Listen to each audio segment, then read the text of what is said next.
George Kamel here with a quick PSA before the calls start coming in. If you want to leave the money stress in 2025, you need a plan that works. So take what you learned today and put it to work in EveryDollar. Download the app and start for free today.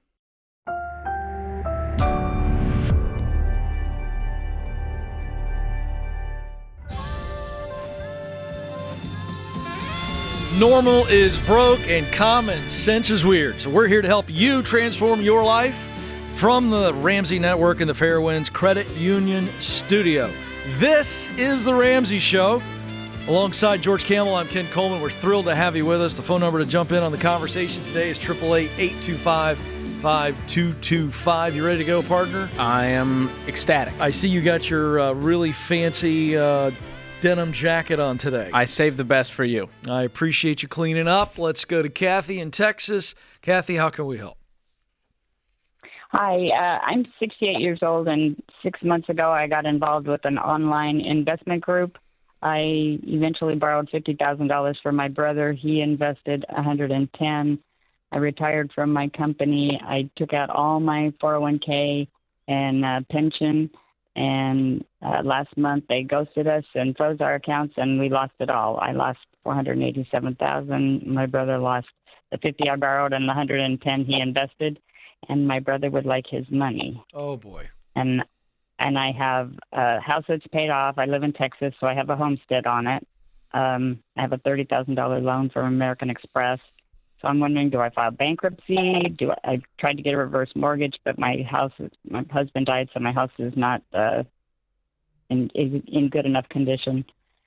I'm just lost. Okay. Oh, absolutely. Not only are you lost, I'm guessing you're just emotionally stunned.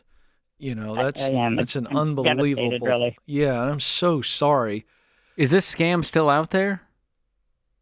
It probably is. I filed with, FBI and all the agencies, but they didn't have a whole lot of hope for me. Yeah, it's rare that in these situations you get your money back. So how much debt total do you have right now? You said you have $30,000 on an American Express card? Right. That was a loan. The other two are $2,000, maybe $3,000 total. So $33,000. So $33,000, and I know you retired recently. Yes. What does the future look like as far as work? Because we absolutely have to consider that right now. Oh, I know. I've been applying, but like I said, I'm 68. I've had my job for 36 years. I did sales, so I can do that. But I'm. How long have you been out of the workforce? Since May, end of May. What about your past company? Have we called them up and told them what's going on? My job, once you quit, you're gone. I'm easily replaceable. Okay. Wow. Well, bankruptcy, it will clear the American Express debt, but I don't think it's worth declaring bankruptcy over this. Yeah. Because you lost your retirement money. You're not going to get that back. Right. And the pension as well. So you took the pension out as a lump sum, used that in the investment course, cashed out every dime of your retirement, and threw it into this course. Correct. All I have is $2,000 a month Social Security now. What is your $500? $2,000. I make $2,000 a month. And then what was the other thing you were about to mention? 500 something? I promised my brother $500 a month. Well, the promises are over. Yeah. I mean, you don't have money. Sorry, brother's on his own. You both got screwed in this, and so you just simply don't have the money to pay him back. Okay. I mean, he got you into this, if I heard you correctly. No, I got him. Oh, okay. And it doesn't matter. Due diligence. It doesn't matter. That was just me kind of being on Team Kathy, so I misunderstood. But no, you can't take care of brother. Brother's got to take care of himself. You both made a poor decision, and now we got to figure out. You were in what the bank would call a risky borrower, and so you borrowed this money, and he knew full well he might never see it again.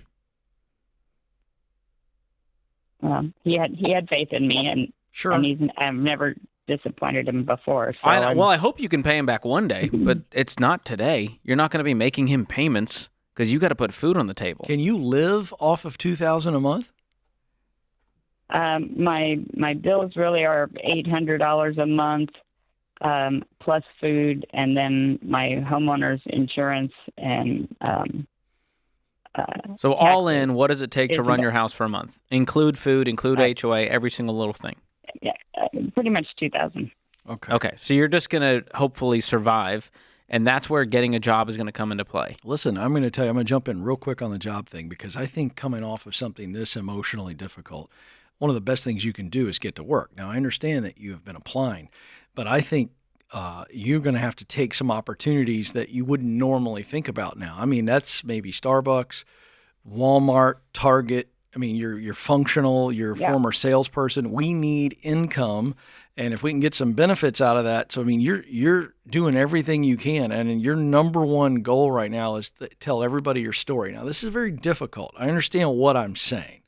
I completely understand what I'm asking you to do, which is to share your story. It is a thing that is going to be difficult because you're ashamed, and I understand that, but you aren't the only person who has been duped before. And I think a 60-year-old lady who's a good person, who has lived her life well, this is where we can't do this on our own. Mm-hmm. We cannot, Kathy, do this on our own.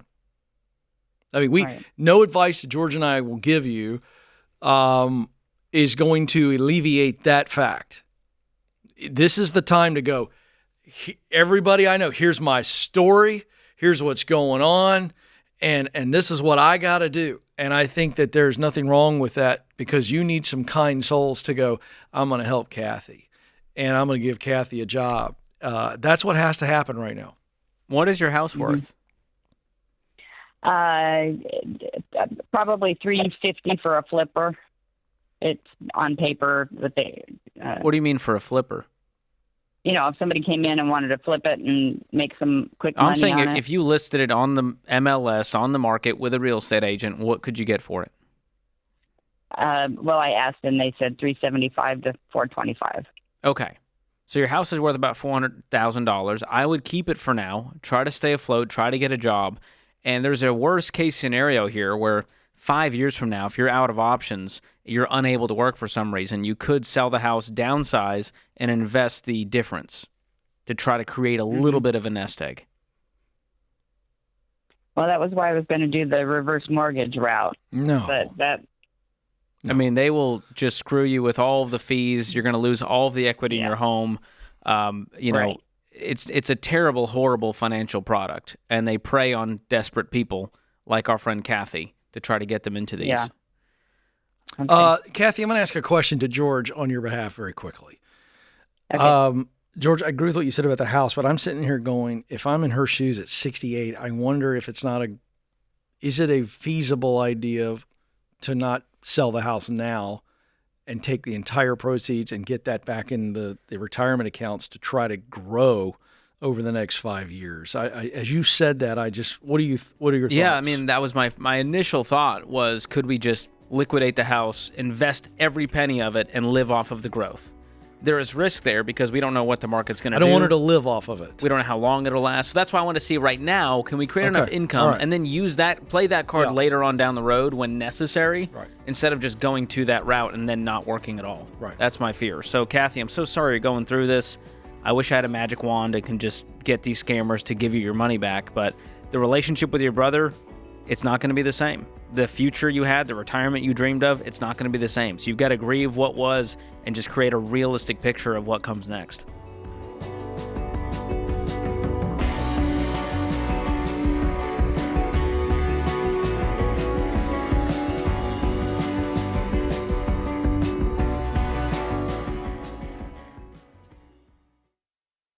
Running a business is already complicated. You don't have time to become a health insurance expert, too. And when you're self-employed, there's no HR department to lean on. But that's where my friends at Health Trust Financial come in. For over 20 years, they've been helping families and small business owners cut through the confusion and find the right health insurance plan for their stage of life and budget. Health Trust Financial offers unbiased advice, and there's never any pressure. Health Trust Financial helps you shop smarter and avoid overspending. Most of their clients save hundreds of dollars every month. Real savings you can put back into your business or toward building wealth. I've worked with them for over 2 decades, and they're the only Ramsey trusted health insurance advisors. So get clear on your options and talk to a real person who can help you make confident decisions about your health coverage. Go to healthtrustfinancial.com today.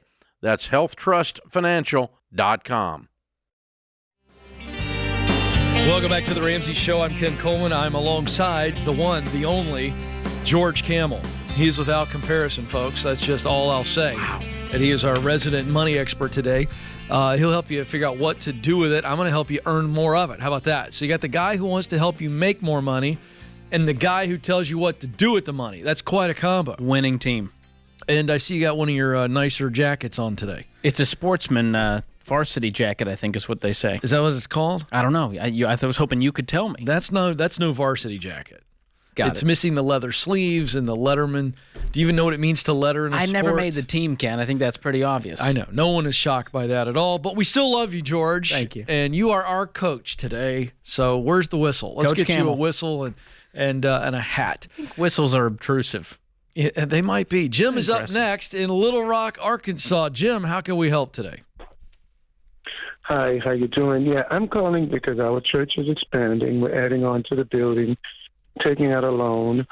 Our church collects decent offerings every week and month, but they want some guarantors to co-sign for the loan. So, how big is the loan? The loan is going to be about $3 million. And what kind of offerings are? Yeah, tell me about those church offerings. The church offerings are about $15,000 every week. The loan amount would be like $17,000 a month.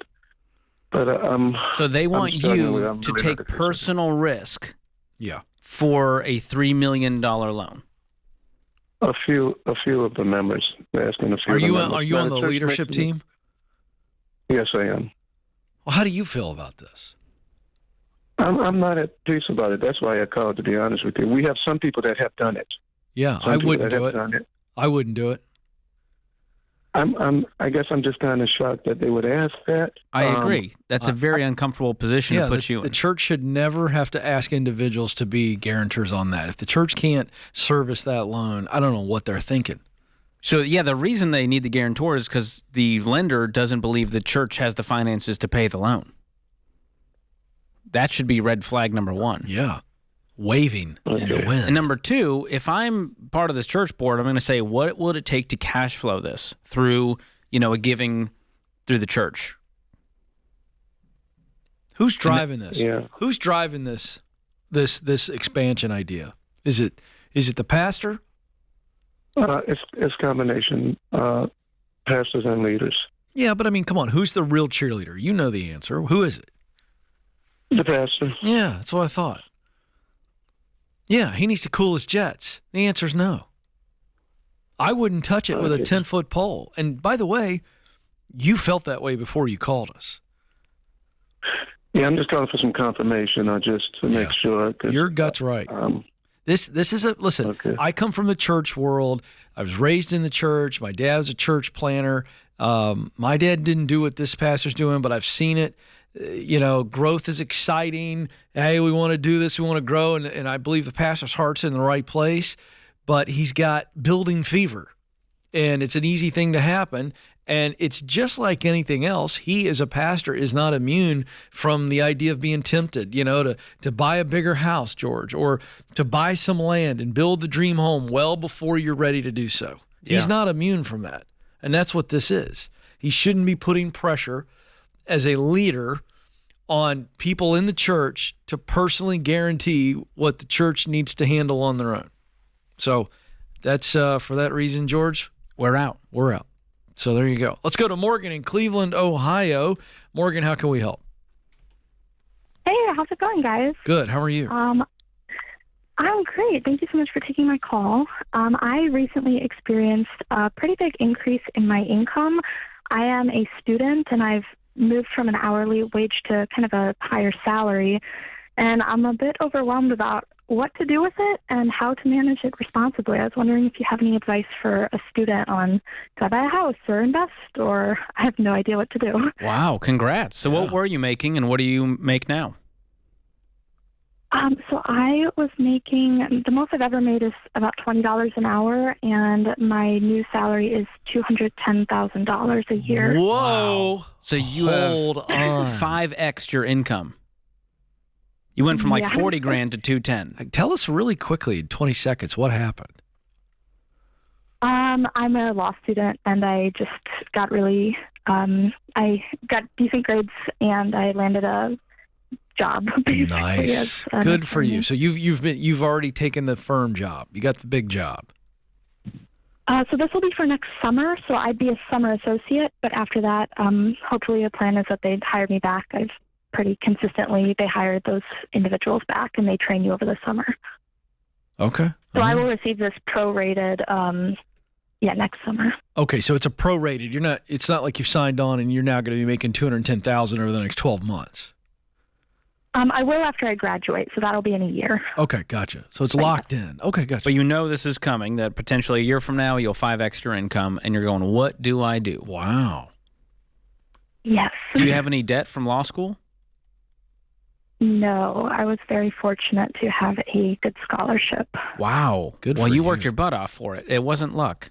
I appreciate that. That's Thank awesome. you. So no debt at all.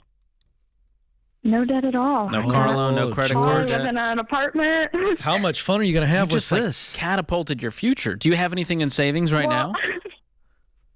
I have about $100,000 in savings. Who are you? Is this a prank call, Morgan? Be Yes. honest. Morgan, are you a real person?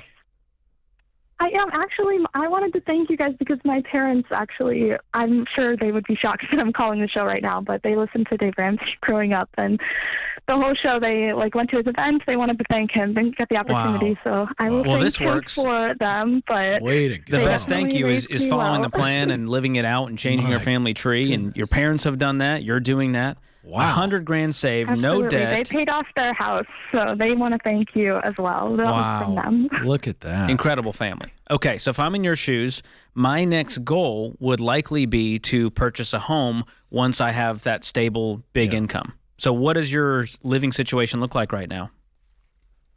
Right now, I'm in an apartment. I pay about $1,000 a month. I'm right next to my law school, walkable, and that's about it.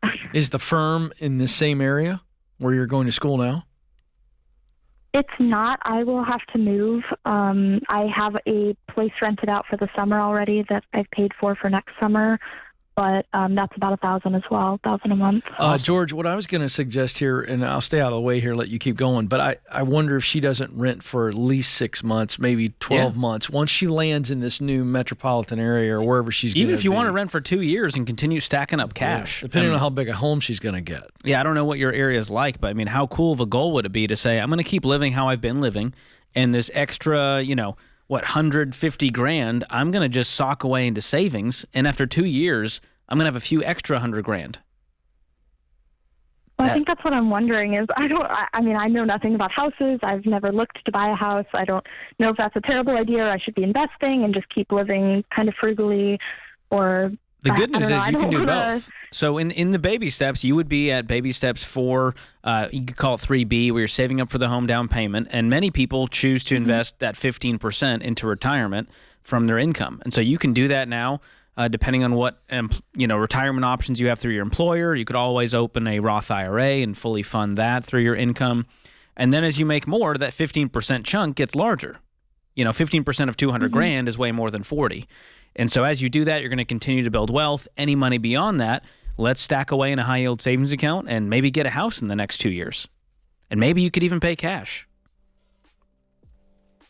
Yeah, that's an overwhelming thought, but... And here's the deal. you You got don't have to do this. this alone. If you jump on to RamseySolutions.com, click on Trusted Services, and you can get connected with a real estate agent that is Ramsey trusted that will help you walk through this home ownership journey. And I think that's the next step for a young gal who's crushing it. And beyond that, enjoy some of it. Give some of it. Yeah. And I just want to say, Morgan, I know you're doing such a great job out on your own, but your mom and dad have taught you right. They've done it the right way. Call mom and dad. You're not alone on this deal. They're going to walk you through them. They're solid people. And so you've got the best bench that you could possibly want helping coach you as you enter into life. Thanks for the call, Morgan. You're a superstar. This is The Ramsey Show.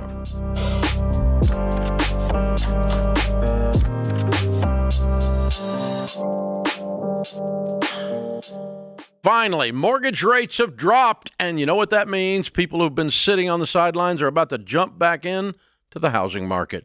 So if you've been waiting to buy, this could be your window, but you've got to be prepared and do it the Ramsey way.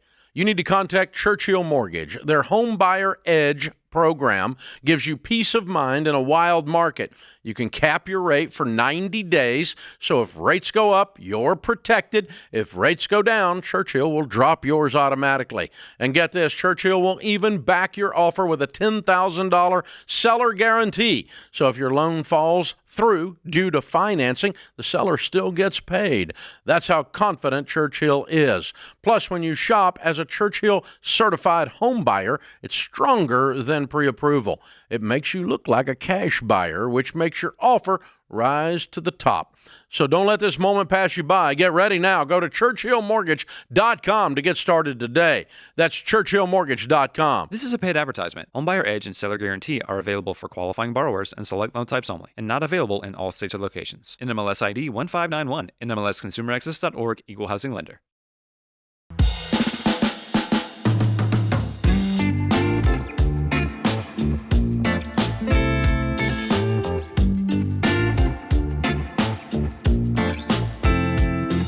Welcome back to the Ramsey Show. Thrilled to have you with us, America. 888-825-5225 is the phone number. I'm Ken Coleman. George Kamel is alongside. Karen is up next in San Antonio, Texas. Karen, how can we help today? Hi, you guys. Sure appreciate you taking my call today. You bet. I guess to start that I'm a widow. I'm 66. I have a small business that's kind of struggling. Recently had heart surgery, et cetera, et cetera. No kids, no family, 2 dogs. Wow. 2 dogs, live on Social Security and some from my business and credit cards. I managed to get into a situation. I borrowed money from a personal loan, an online personal loan company, nationally advertised, all that kind of good stuff. Went through the whole process because I wanted to pay off some debt, to get rid of my credit cards and to invest in a vehicle for my mobile salon. And managed to find out that the interest rate is somewhere around 48%. Oh my goodness! And it's front loaded. I mean, I heard the 48%, but I thought that's no big deal because I'm going to pay this off like very quickly, and so I didn't pay attention enough to hear that it's front loaded. So the amount of money that I borrowed, most of your payments are going to interest, essentially, not touching absolutely. the principal. How much was the loan for? It's half and half is what it is. I ran a thing this morning. It's How much? Half and half is going to principal. How much was the loan? For $29,000. And how soon were you planning to pay that off when you just stared 48% and went, no big deal? How quickly were you planning to pay that off? Those were your words. Within a year. So you were okay with a 48% for a year? I've never heard anybody say that before. That's an extra $15,000 in interest alone. Yeah. Well, like I said, I'm kind of ridiculously stupid at this particular point. Yeah. Well, no, I'm not here to bash you. I'm trying to understand the desperation that led you to this. Yeah, that's what is this for your business? Yes. What's your business? It was. It's dog grooming.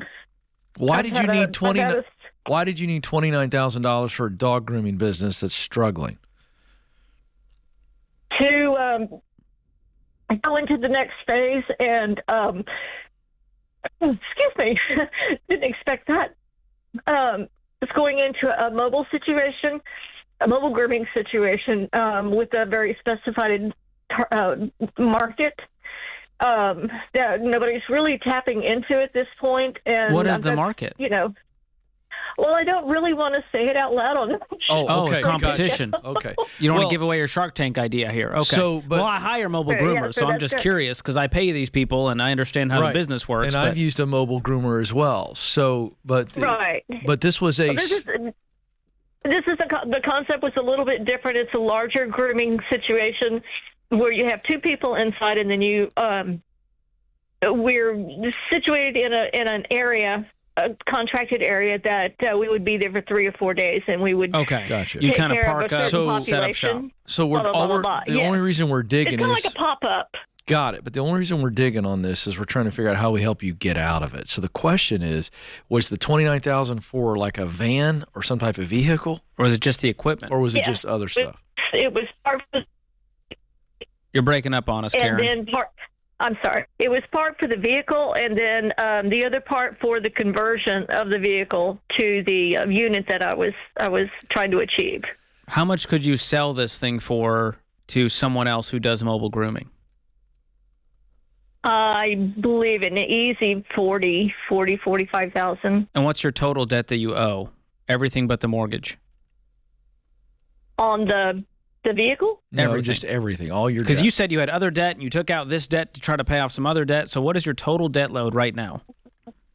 Okay, total debt load with the thing that I took out before is about 31,000.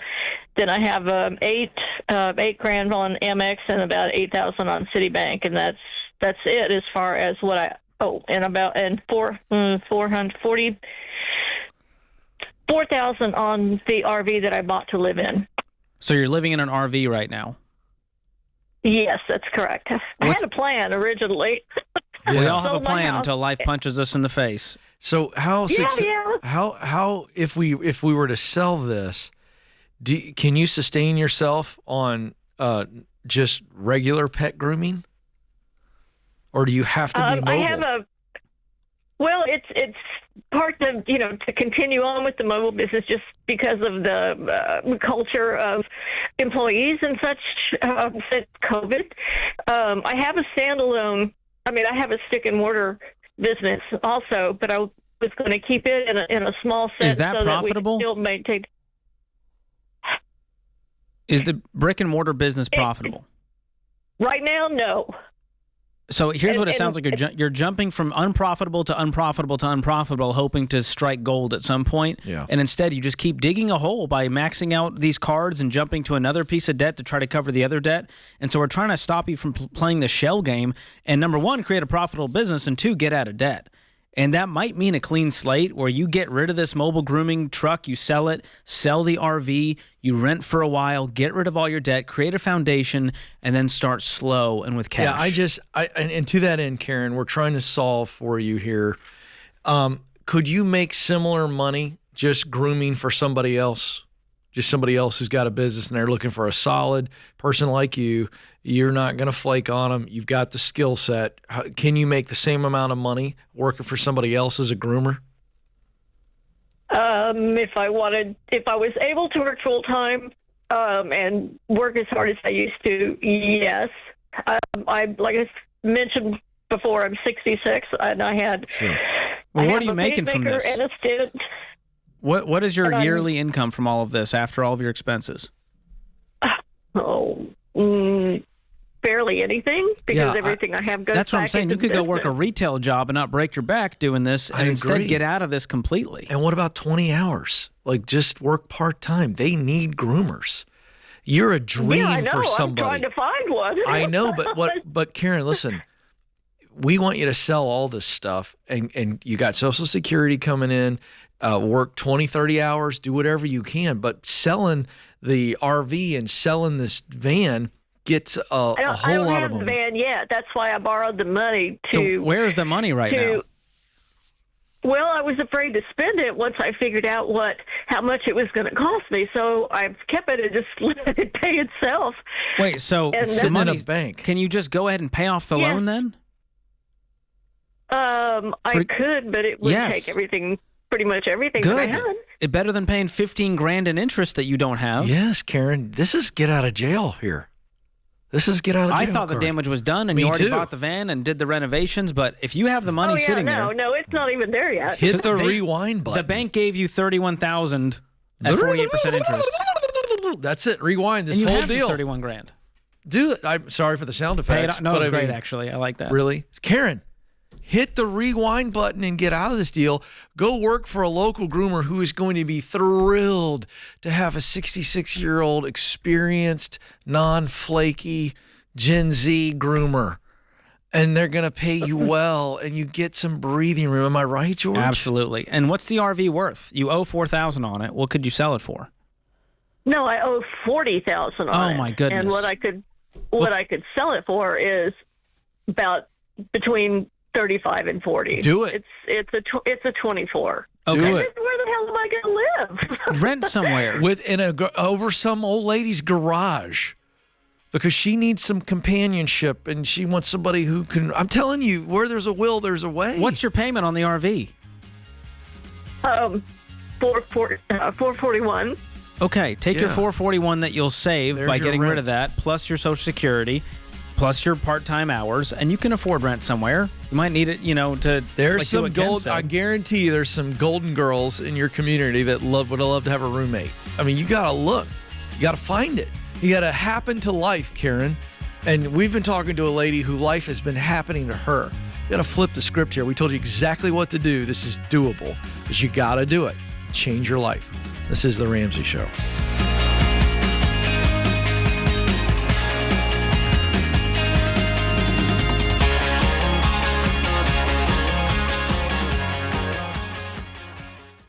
I love entrepreneurs. Don't forget, guys, I started my company on a card table myself, so I know what it's like to have people counting on you, your team, your family, not to mention your customers.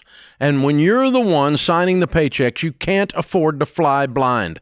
But I'll be honest, early on, one thing that nearly sunk us was wasting time with spreadsheets that didn't add up because business units didn't talk to each other. I finally told my team, just fix it. And they did. We got NetSuite. That was years ago, and we've never looked back. See, NetSuite isn't just for tech giants. It's built for growing businesses like yours. Over 43,000 businesses already run on NetSuite, including a lot that started just like you. And now, with built-in AI, NetSuite is helping them even more. It's one system connected to every part of your business for real-time insights, not guesswork. NetSuite AI flags inventory issues, cash flow risks, even supplier delays before they become problems. So you can trust the data, stop wasting time, and make the right decisions faster. Take a free product tour today at netsuite.com/Ramsey. That's netsuite.com/Ramsey.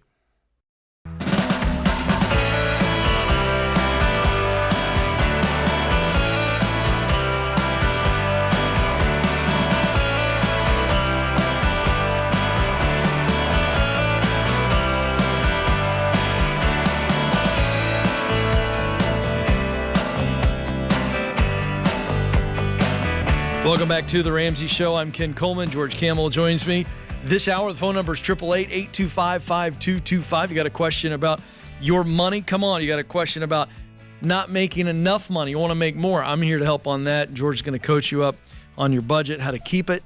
So let's get to it. Is it Joan? I think we're going to go with Joan or Joanne. What do you think? I'm going to go Joanne. You're going to go Joanne? I'll go with Joanne. Let's see. Toronto, Ontario. Is it Joan or Joanne? It's Joanne. Joanne. All right. Way to go, George. Way to help me out. I win a prize. Yes. Thank you. How can we help? Okay, so we have a 15-year-old son who we have been Dave Ramsey followers for years. So he has done the 60-30-10 principle. Now he is working 50, 60 hours a week. And we are starting to see an unhealthy money habit where everything is about money and saving. Be more specific. What's showing up in his actions and his comments that's got you concerned about a 15-year-old working 50 to 60 hours a week? I'm having a hard time being concerned yet, but I want to hear more. Okay. Well, and maybe this is where we don't need to be concerned. But he is an avid soccer fan, and he would rather work than go to his soccer game. You mean playing in his Correct. Okay. Correct. And what's his job? What kind of work is he doing? He's now into landscaping. Mm-hmm. And what's he making per hour? $19 an hour. Uh-huh. And what kind of goals does this kid have with this money? Have you heard him talk about some of his goals? Oh, yes. What's he got? He wants to buy a house.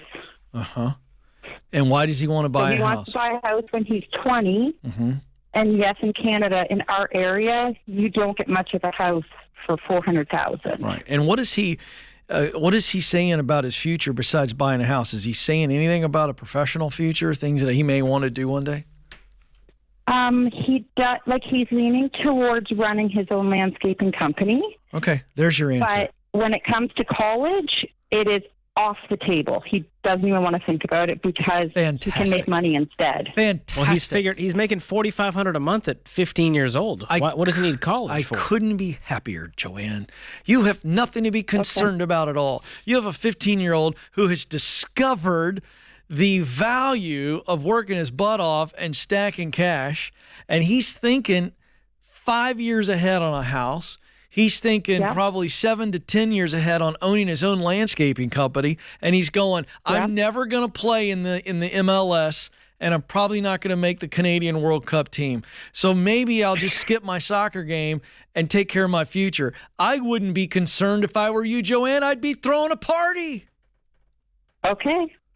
That's good. George, am I wrong? Here's my take. Now, the only concern is that he has skipped childhood and went straight into adulthood. We want him to grow into an adult who is excited about work. I like that. Skip childhood. That's a dramatic. Well, I just don't want him to look back one day and go, what did I do this for? I just worked my whole life. My concern, Ken, and here's where I've seen this play out. There's not a why behind it. He's got a why. Well, he wants a house. No, he wants to run his own landscaping company one day. Yes. He likes landscaping work. Yes, why a house Joanne? at 20? Who cares about that? That's just a 15-year-old. That'll work itself out. She's wondering, is he working too much? Is he too concerned about money? And I don't think he is. Does he have to be in school? We homeschool. Okay. And he's doing his high schooling instead of 4 years. He's doing it in 3. And he's getting it all done. He's doing his work. Yeah. He's studying. Yeah. Oh, absolutely. Okay, great. This kid's a machine. He can work and make money. But a lot of people get it. He hates the homeschooling, but he's so bound and bent he can make money. But he's very disciplined. Instead of sitting behind a desk. Yes. But that's what schooling does to a lot of entrepreneurs. In fact, I could tell this story over and over and over and over and over about all the great entrepreneurs. They hate being behind a desk. They hate the process. They're about doing. And my guess is he really enjoys the outdoors. Is this something he's always been, a bit of an outdoorsy, handy kind of guy? Oh, absolutely. 100%. Again, listen, I wrote a book called Find the Work You're Wired to Do, George. This kid is wired. He figured it out very early. Yes. I'm telling you, I'm so excited. I can barely stand it. By the way, this is rare. Very. But to say this kid's not had any fun, he's had a fun childhood, yes? Yeah. Well, and trauma. Lots of trauma, but... Okay, tell us about that. Whatever you're comfortable with. We don't need to know the details, but what kind of trauma? He lost his brother when he was 7. Mm-hmm. So that's really tough on him. Well, that'll make you grow up quick. That's exactly what I was so sorry. Yeah. Yeah, and a year later, his dad and me split. Okay. So would you say it's possible that this is a big distraction for him, and it also is a potential win for him? He sees a big life win. He sees something that he can control. He couldn't control losing his brother. He couldn't control you all divorcing, but he can control how much money he makes. I think so, and potentially it makes him focused on something other than his pain. That's exactly what I'm getting at. That's why I said it's a distraction and something that he can control. It can be both. I think getting him therapy on a consistent basis and encouraging him to do that is okay. I understand your concern. I was having some fun. I am in no way minimizing the trauma that he's had. But this is actually, he's not some weird situation. He's rare, Okay. but he's not weird. Okay. George? I keep thinking about my friend Graham Stephan, who's a big financial YouTuber. Sure. He had a very similar experience to your son, Joanne, where he was in school going, wait, I can go make money doing this aquarium photography stuff. Why am I sitting here in school making $0? So there's a bent to him that he's going to be very wealth-minded, and that's okay. I'm just in the boat of, I think a little bit of balance is good. As long as he has some hobbies, I don't know that I don't want to be working 60 hours a week, let alone a 15-year-old. So that was my only thing was I love where he's headed. His mindset's right. His discipline is there. I just want him doing it for the right reasons and have some real depth to it instead of just going, I got to build wealth. Yeah. I got to have $1 million by 21 or else. And as I dig into it with people, there's no why behind it. I just want him to have that deeper why. And I appreciate that. But Joanne, I would just be aware. I think George makes a very good point there. I just keep your eye on it, but really encourage him and really just speak positive life over him, that he's working so hard, that he's putting money away, and just remind him, hey, have a little bit of fun with some of that money. You know, and force him to give some too. Yeah. 'Cause you said you're doing the 60-30-10. I assume that's saving, spending, giving. Yeah, but he, as long as we've done that, which is all he ever actually remembers, he's never spent 30%. I think we get him He's always spent way less. to enjoy some of it more, because the only concern is that he has a flat tire where he goes, I'm great at saving and investing. I have a harder time giving and having that open hand. I have a harder time enjoying the fruits of my labor. So I think we can work on those things with him, but I don't think this is a crisis. No. Okay. Just make sure he doesn't get too unhealthy. And that's the only issue. And the unhealthy would be that he's just working, not enjoying, not giving. So be that positive focus. Hey, I think you should go do this, or I think you should have some friends over and do. Community I think is huge at 15. Yeah. Here's the interesting thing: it may be very hard to find other 15-year-olds who get him. He'll be hiring his buddies to work for his business at this point. Right. So they come over to play poker or something. And he goes, hey, let's get outside and knock some boxwoods out here. Let's plant these suckers, But I think you got a great young man who's been through a lot. And I think he's been forced to probably mature a little bit too early on certain things. And so lean in, Mom, and love him. Don't be concerned, because he'll pick up on that. And I just don't think you need to be concerned right now. On the spectrum of 60 hours a week doing video games or working, I'd rather him be toward the work side. So that's better. I love that. Good stuff. All right, good hour, George Kamel. Good stuff. Praying for your voice. We'll get you medicated. More honey during the break. Thanks to Kelly Daniel keeping us on the air and the fearless crew. This is The Ramsey Show. Statistics show that half of Americans don't have enough life insurance, or they don't have any at all. I don't understand this, John. Why don't people want to take care of their family? They think they're going to die or something? Well, I used to be one of those guys. I didn't even think about it. And one of my buddies said, hey, the only reason to not have life insurance is if you hate your wife and kids.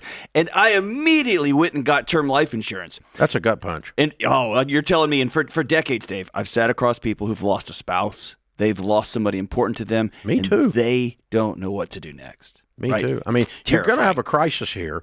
And, you got two options while you're sitting and talking to a young widow. She's concerned about how she's going to invest all this money properly and not mess this up, or she's concerned how she's going to eat tomorrow. That's exactly These are the two options. And take care of your dadgum family, man. Term life insurance can replace income, pay off debts, cover funeral expenses, so your family can actually have the opportunity to just be sad. Yeah. To just miss you. That's exactly what it's supposed to be. It's saying I love you to your family. Term life insurance. Jeff Zander and the team at Zander Insurance makes it easy and affordable. I've used them personally for 25 years. They're the only people I trust. Go to Zander.com or call 800-356-4282.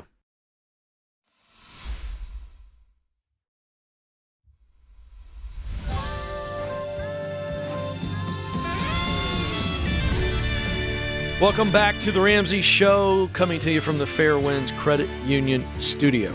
Dan joins us next in Mesa, Arizona. Dan, how can we help you today?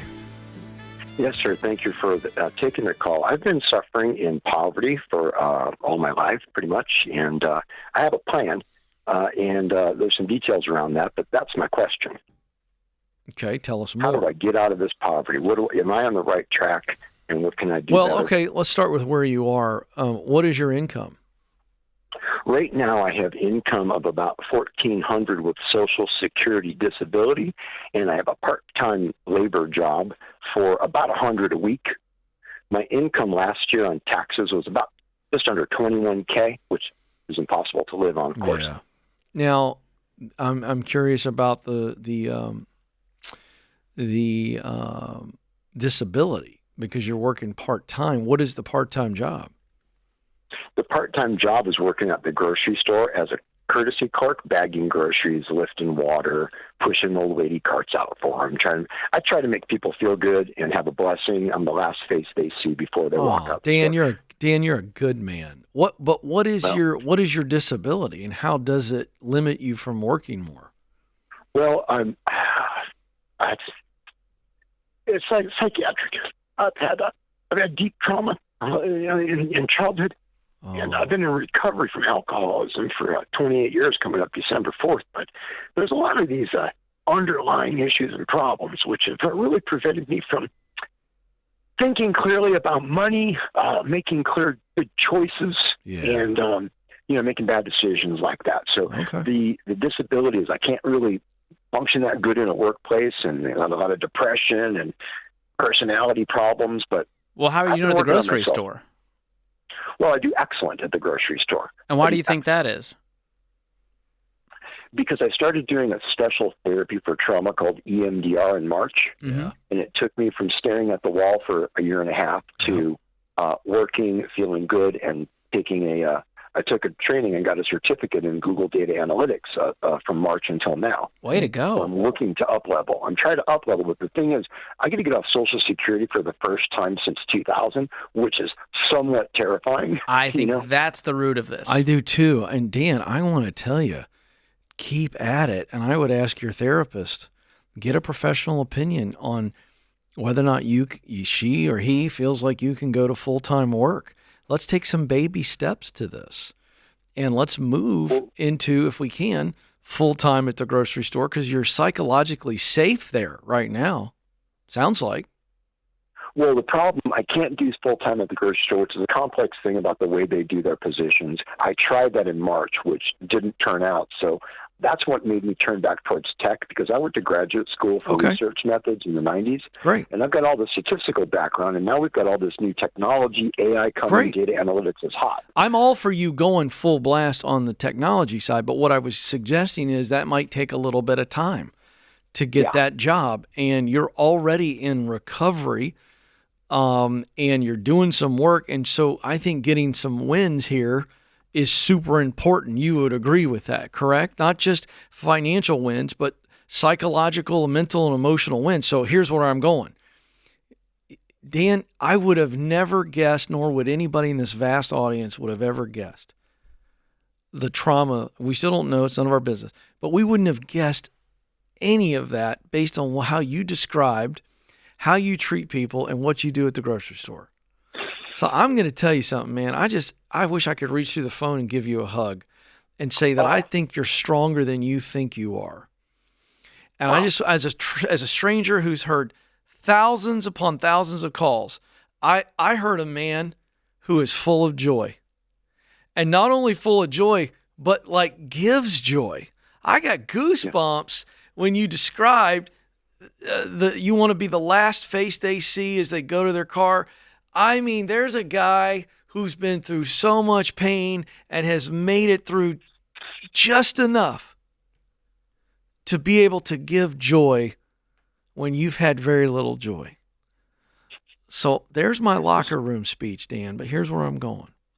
Yeah. If the grocery store won't move you to full-time, what about Target? What about Walmart? What about any other big box stores who need somebody like you who's going to show up broken? Yes. Joyful? Yes. And you're going to give yourself away. I'd like to see you take that step, and let's see if we can get full-time pay and some benefits at one of those bigger stores, and share some of your story. Don't share all the darkness. Don't share that, but just go, hey, I've been through a lot.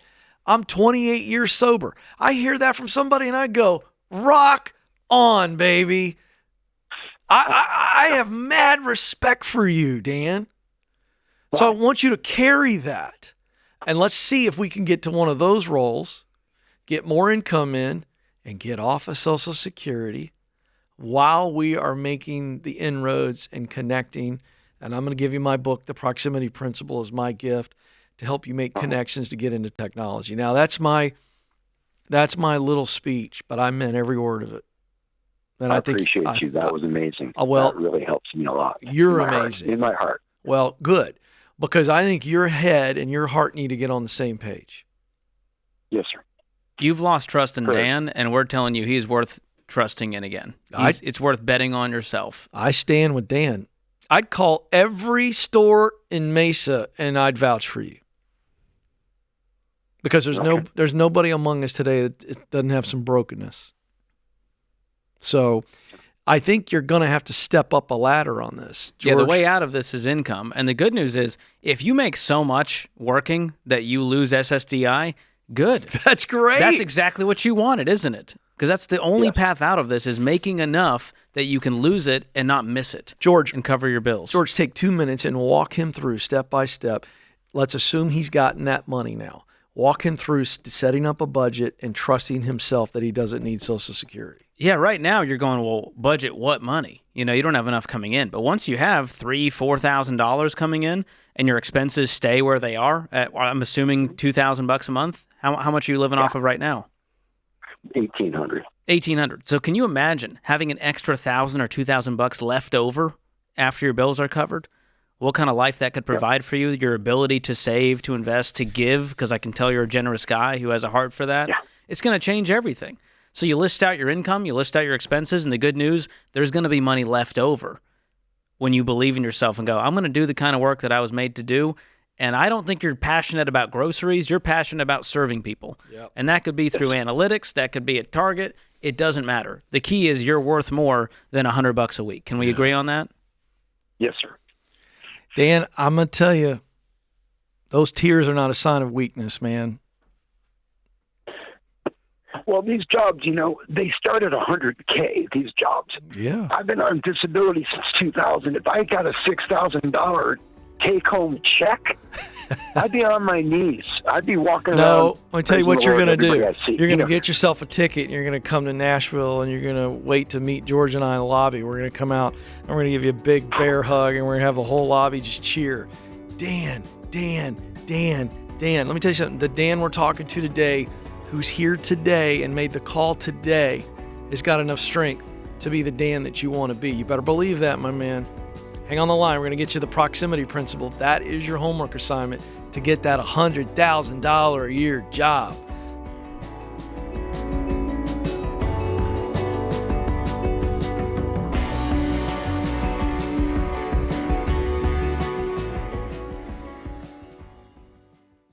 The calendar might have flipped, but the way to win with money hasn't changed. Living on a budget, staying out of debt, and building wealth intentionally. Now, here's the deal. Most banks make their money when you don't do that.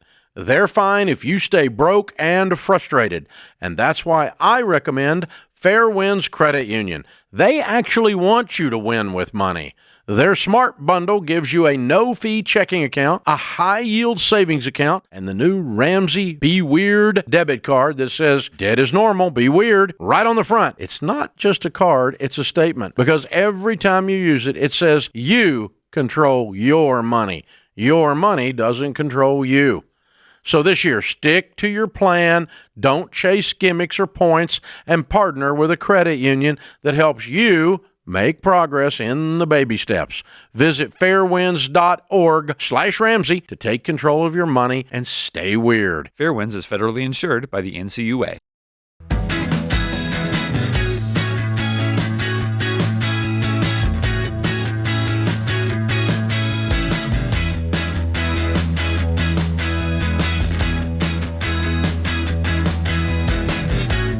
Welcome back to The Ramsey Show. I'm Ken Coleman. George Kamel is alongside. The phone number is 888-825-5225. Allison is up in Philadelphia, Pennsylvania. Allison, how can we help?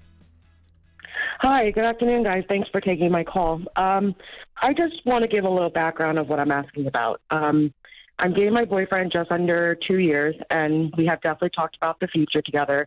And the next step would be living together.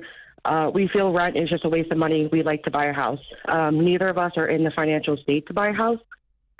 His parents have graciously offered to basically have us buy their house from them for $350,000, which is, pennies in this market, with the agreement of if we were to ever sell, that we would have to split the difference with them. Whose parents? My boyfriend's parents. This is an awful idea. That's why I'm calling. Did you feel like it was an awful idea when you called, or did you think it was a great idea and you're just being nice to my really dour response? I was kind of 50-50. I came from a divorced house, and my parents argued about money every single day. My boyfriend's parents are still together. They lived middle class, so did we. I also have student debt. My boyfriend doesn't have any, so I'm just trying to, I guess, think of the future. I'm also thinking, am I going to sign off on a mortgage without an engagement? So I know that's playing into it. Those are all legit questions. George can That's go your through gut the telling litany. you, red flag, red flag, red flag, don't do this. It's not the opportunity you think it is. And also, you splitting the difference with them, what happens if you stay in this for 10 or 20 years and this house becomes worth $1 million and you just gave away $300,000? Right. Do you see how convoluted it is? Can I give you an alternate vision? Can I do that, Allison? Yeah, I'm all ears. I'm willing. Okay. Yeah. Here's the alternate vision. You and your boyfriend don't live together until you get married, and when you get married, you join finances, and maybe you attack a lot of that debt before you ever put a ring on it, and you get debt free, and you guys rent for 2 years or whatever it's going to take, 3 years to get a good down payment. George will walk you through that formula of what we recommend. But we just take our time, and we're not thinking things like, oh, what a waste of time, us actually being married and not owning a home, and just have this alternate vision for, hey, we can take our time and move into this and not be saddled with, a really weird, clunky arrangement. And George, explain our formula on all this. Well, what you're looking for is 25% of your take-home pay going toward the mortgage, and that's with 2 married people. And there's a lot of issues with doing this before you're married. There's a lot of issues doing this with his parents involved and them having a financial gain in this. It just gets real messy. What happens when you guys, or if you guys, break up? And now not only are you, hey, I'm on the mortgage, he stopped paying, but now the parents are involved with the sale of the house. And they don't like me because I dumped their boy. It's just a mess. And I hope that doesn't happen. I hope you guys stay together forever. But the next logical step is not let's live together and buy a house even though we're broke. The next logical step is how do we get out of debt? How can we take steps toward marriage? And then once we're in a good financial position, we buy a house. But right now what's clouding your judgment is this, quote, deal that you're getting on this house. It's not that. I mean, I'm going to be 32 soon, and he's going to be 36 in a month. So we're kind of thinking, we want to get married, we want to start a family, start a life together. Great. The market right now is Do it. But you don't have to buy this house. This has nothing to do with the market. And let me tell you what happens, because I know these stories. You guys move in together to this new house, and for 4 more years, you talk about getting married. Because guess what? Now you've kind of already played house, so what's the point of getting married? Why the rush? And we're broke, so we can't pay for a wedding, and therefore you're going to build up resentment, and that's going to not end well for this relationship. And so we're just showing you what happens on the other side. We're not trying to be naysayers. We just get too many calls when people hoped it would work out a certain way, and then life happened. Right, I get it. And like I said, I came from divorced parents. I'm personally in debt. That I'm working extremely hard to tackle and just get rid of it so him and I don't have to worry about it. And he is the complete opposite. Doesn't have any debt, didn't have to worry about parents' financial struggle. So, we're coming from 2 totally different point of views. And when I bring up to him, I don't want to sign a mortgage away if I'm not engaged. Like, I need at least a commitment. What does he say to that? he kind of, I don't want to say he danced around the idea, but he goes, well, we're going to do it eventually. Like, we're going to be together. Like, but I really want to live together before we do. I'm like, yeah, me too. But if I'm going to sign a mortgage without a ring, like, I don't see how that's fair to me. Yeah, you're right. I'm not going to get into my traditional views of all this, but you certainly should not sign a mortgage when you are not legally married to him. Yeah. I mean, at first I was like, I don't want to buy a house unless we're married. And then I compromised with, I need at least an engagement so I know it's coming. No, don't compromise. And don't compromise. Make him, listen, you got the leverage, sister. He needs to step up. Right. He needs to step his game up. Is he gonna pop the question or not? You should play this back for him on YouTube. I'll tell him I'm the bad guy today. I don't care. Man up, bro. Put a ring on it. Don't put pressure on her to get into a ill-advised deal. And what's wrong with you? And to use this as leverage to hang over your head is just strange and manipulative. It's weak. Say, well, once we move in, then I'll propose. I want to try it out. I want to live with you for a while before I decide to commit to you. This is what's wrong with men in America today. We got all these freaking women walking around that have got a lot to offer, and they're in their 30s, and they can't get married because you got a bunch of freaking children posing as men. We got a man problem in the United States. And women, you know what you ought to do? Just tell these guys, go pound sand. I'm not going to live with you. I'm not even going to date you for a long time if you don't show some dadgum commitment. I just got to tell you, George, I get a little irritated with it. And this is a problem. And he's in his 30s, Allison, right? He's 36. He's a man-child. He doesn't he just buy the house on his own? There if he's we so go. Financially well off. There's a notion. Right. He doesn't have the money, right? I think I shocked Allison.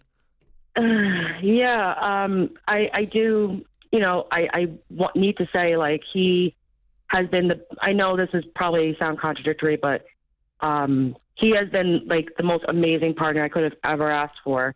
And, like, we don't have any issues. But, when it comes to this, like, this is where, but when it comes to this, like, we obviously have two standpoints. He's seeing it as, let's get the living situation on the road, and we can finally move forward and be together. And he commits first. Like, renting is one thing, but, like, a mortgage, I don't know. It doesn't sit right with me. I thought we told you that, Allison. Don't keep waffling on this. And listen, he may be a great boyfriend, but he's a boy. And until he starts acting like a man, I'm going to tell you something. I wouldn't do any of this with him. I wouldn't move in with him either. And if that means you're renting, don't look at that as throwing away money on rent. You're buying patience. If you have to get 2 or 3 roommates until this is all figured out and you guys are married, I'm okay with that. That's how I did it before I was married, and it worked out great. And it really helps you avoid so many issues that can come up when you jump into this next step, which is the biggest financial move you will ever make in your life, is buying this house. And doing it with someone you're not married to is a recipe for disaster. All right. I got to ask you. If this were a dating show, okay, what's your statute of limitations, if I can borrow a phrase, on how long a guy should be in a serious relationship like this before we start to say, hey, dude, you have commitment issues? Here's what I'll say. What's the length of time? If it's high school sweethearts, I think you can get more time. If you're in your 30s, I give it 2 to 3 years max. Oh, that's before way there's too engagement. long. 2 to 3 years max. I think a year. I think 12 months. If you're in your 30s and you've been seriously dating someone for a year, if you can't decide by that point whether or not they're a life partner, I like getting past the first year. That's when you finally have your first fight. The first year, it's all gumdrops and rainbows. No, I think that's about a 3-month period. You got to know how they fight. Conflict is everything. You got to know how they fight before you say yes. Yeah. All right, Ken's an old man, but I think we're on the same page. I believe in commitment. Been married 26 years. I believe in a thing called love. Take that and stuff it. This is The Ramsey Show.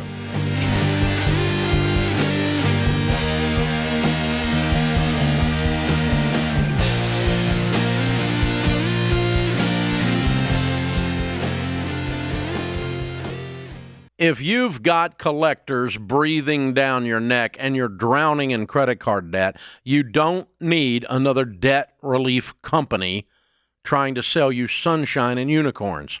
You need real help. And Guardian Litigation Group is the real deal. They're not a call center They're actual attorneys. That means when a creditor tries to sue you, they can step into the courtroom and fight back. Now listen, debt settlement isn't pretty. It's not a magic wand, and I'd prefer you get out of debt the old-fashioned way. But if you're staring down bankruptcy and you've got no other way out, Guardian gives you a path to clean up the mess without paying a dime up front. Guardian's attorneys have helped over 55,000 people across the nation settle over $600 million of debt. So if you're ready to take back control of your life and stop cringing every time the phone rings, go to guardianlit.com/Ramsey. That's guardianlit.com/Ramsey. Paid endorsement, attorney advertising, Guardian Litigation Group LLP. Not available in Minnesota and Oregon. Results vary and no specific outcome is guaranteed. Debt settlement may negatively affect credit and not all creditors will negotiate or settle. Savings vary and may be taxable. Please review our website terms for more information.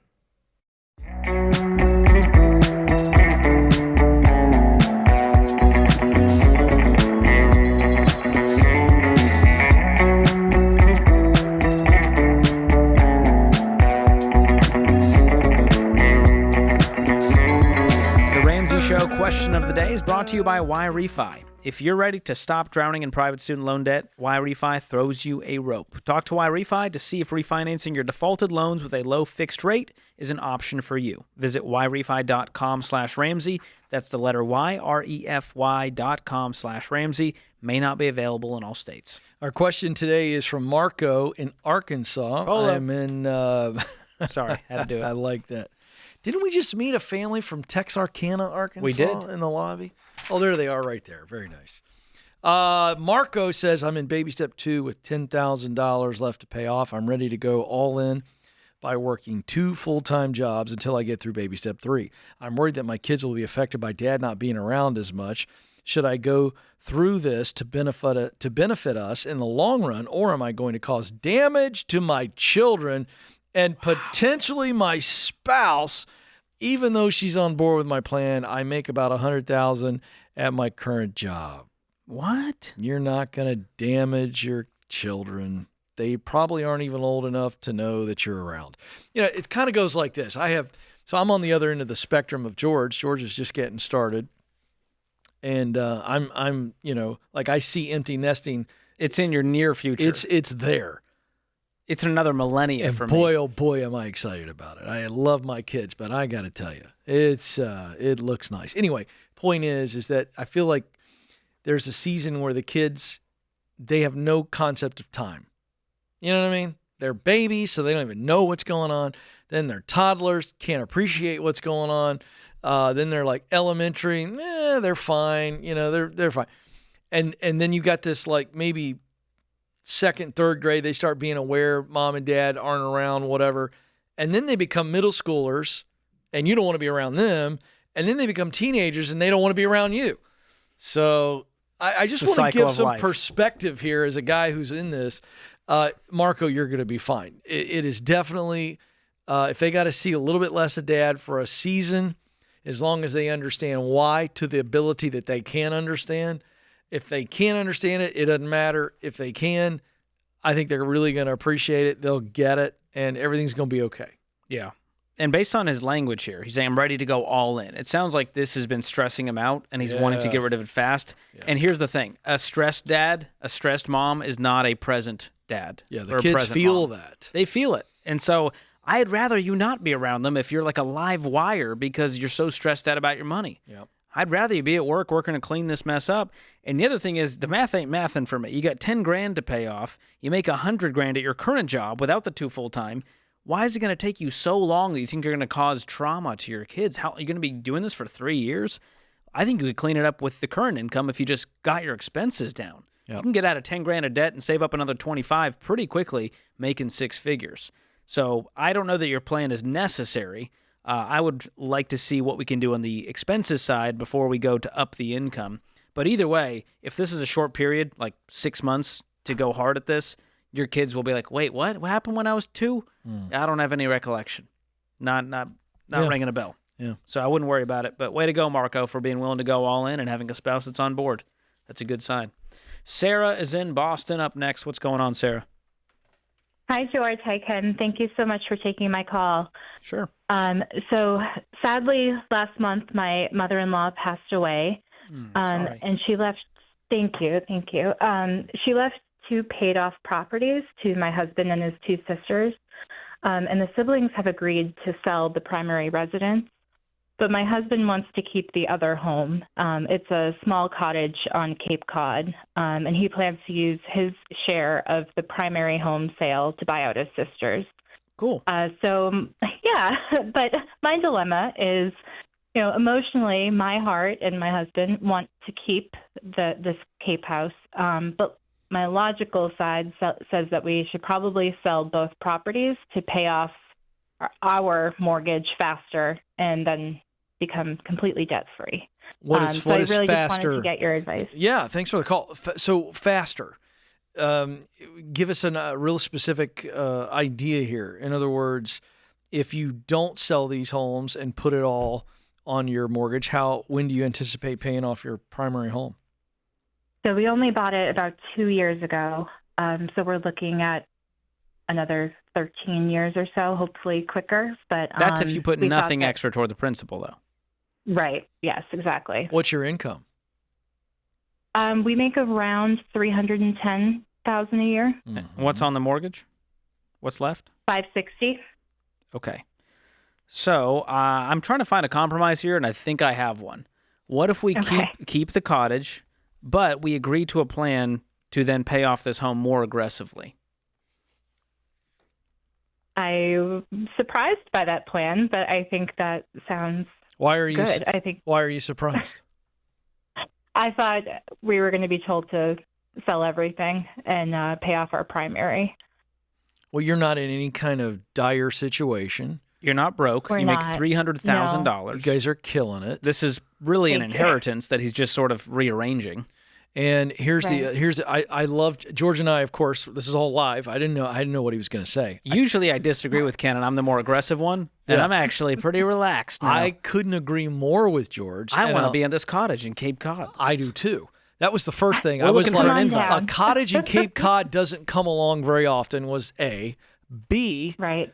You told us that both you and your husband's hearts were in the cottage. You were like, we love it. And that was B We for do. me. That was like, oh, there's the 1-2 punch. And then when I got the rest of the story, I again, we always try to give advice on what would we do if we were in your shoes.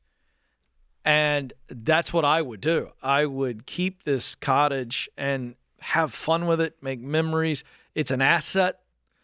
I love the idea of him buying out his siblings. I think that's great. too. You're cash flowing that. I just don't see any reason to not take this opportunity. What's your mortgage payment every month?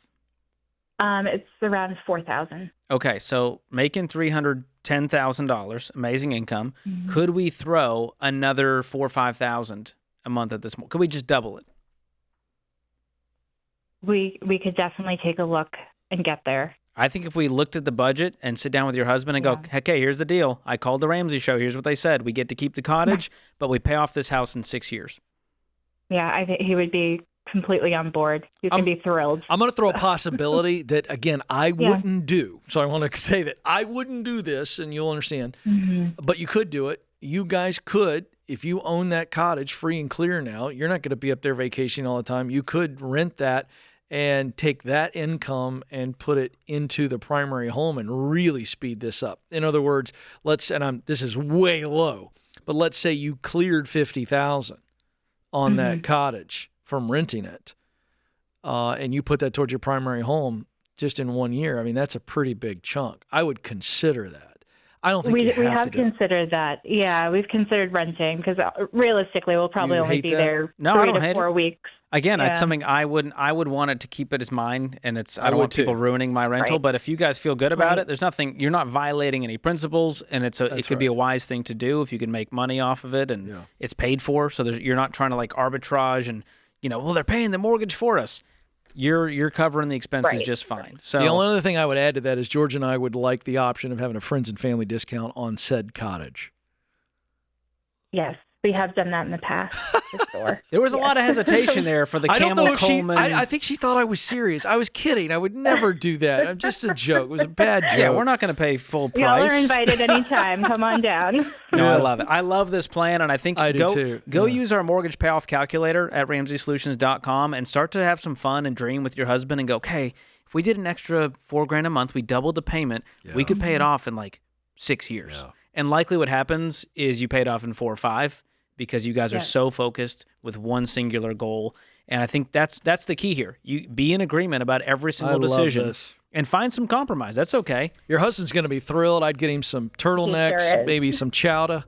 You know, how do you say it, George? That was pretty close. Not bad. Yeah. I mean, Sarah doesn't have a thick Boston accent, so no. I feel like you're at least thicker than hers. Oh, good. I do like a thick chowder. I do too. I do too. Thank you, Sarah. Wicked good call. This is The Ramsey Show.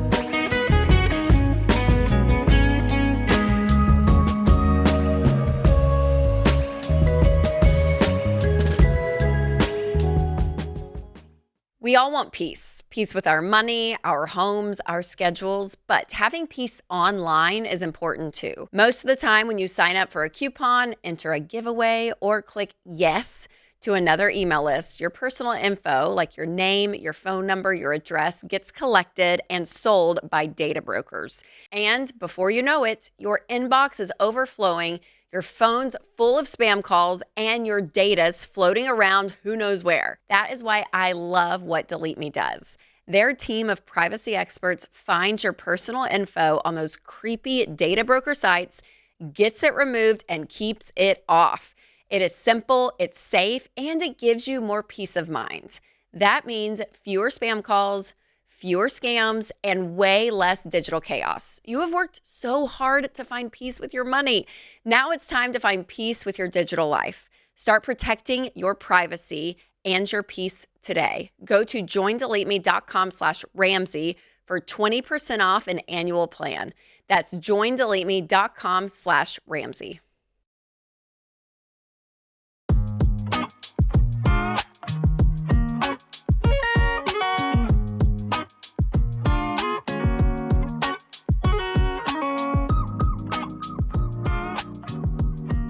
Hey, George, guess what? What? The all-new EveryDollar is here. You're aware That of was a this? setup, Ken. I thought you really had something for me. I know. I kind of like to do that. I almost said chicken butt, to be honest. I Oh, refrained. Wow. But yet you said it anyway. Yeah. So there you go. So I met with the team the other day. The new EveryDollar is amazing. You hear this, and I go, I'll be the judge of that. Yeah. Do you know what I mean? I'm a little bit of not a true cynic. But you're like, you want to see it to believe it. I would like to arrive at my own conclusion, not have a marketer tell me. So I had a meeting with the EveryDollar folks. You know what I was blown away by? What's that? The 12 to 15 minutes of questions when you initially get in there. And I said to them, I go, this is literally a more robust version of someone calling in the show and getting our coaching. You're going to get 9 minutes with us. 24/7 in your pocket is with 24/7. And then I found out that for now, and I told the people the other day, I don't know how long Dave's going to let this one go. Uh-oh. But you also can get a 10-minute call with a real live financial coach.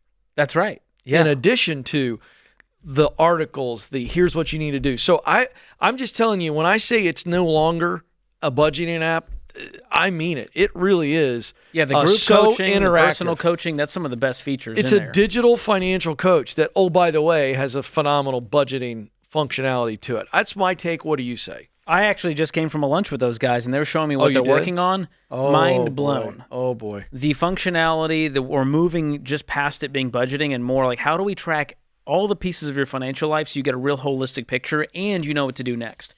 That's where this thing is heading, and you can come along for the ride and check it out. Tell people now. where they get it. Go get it in the App Store or Google Play. Just search EveryDollar. The average person finds thousands of dollars in margin in just the first 15 minutes, like Ken mentioned. You got nothing to lose except maybe your stress.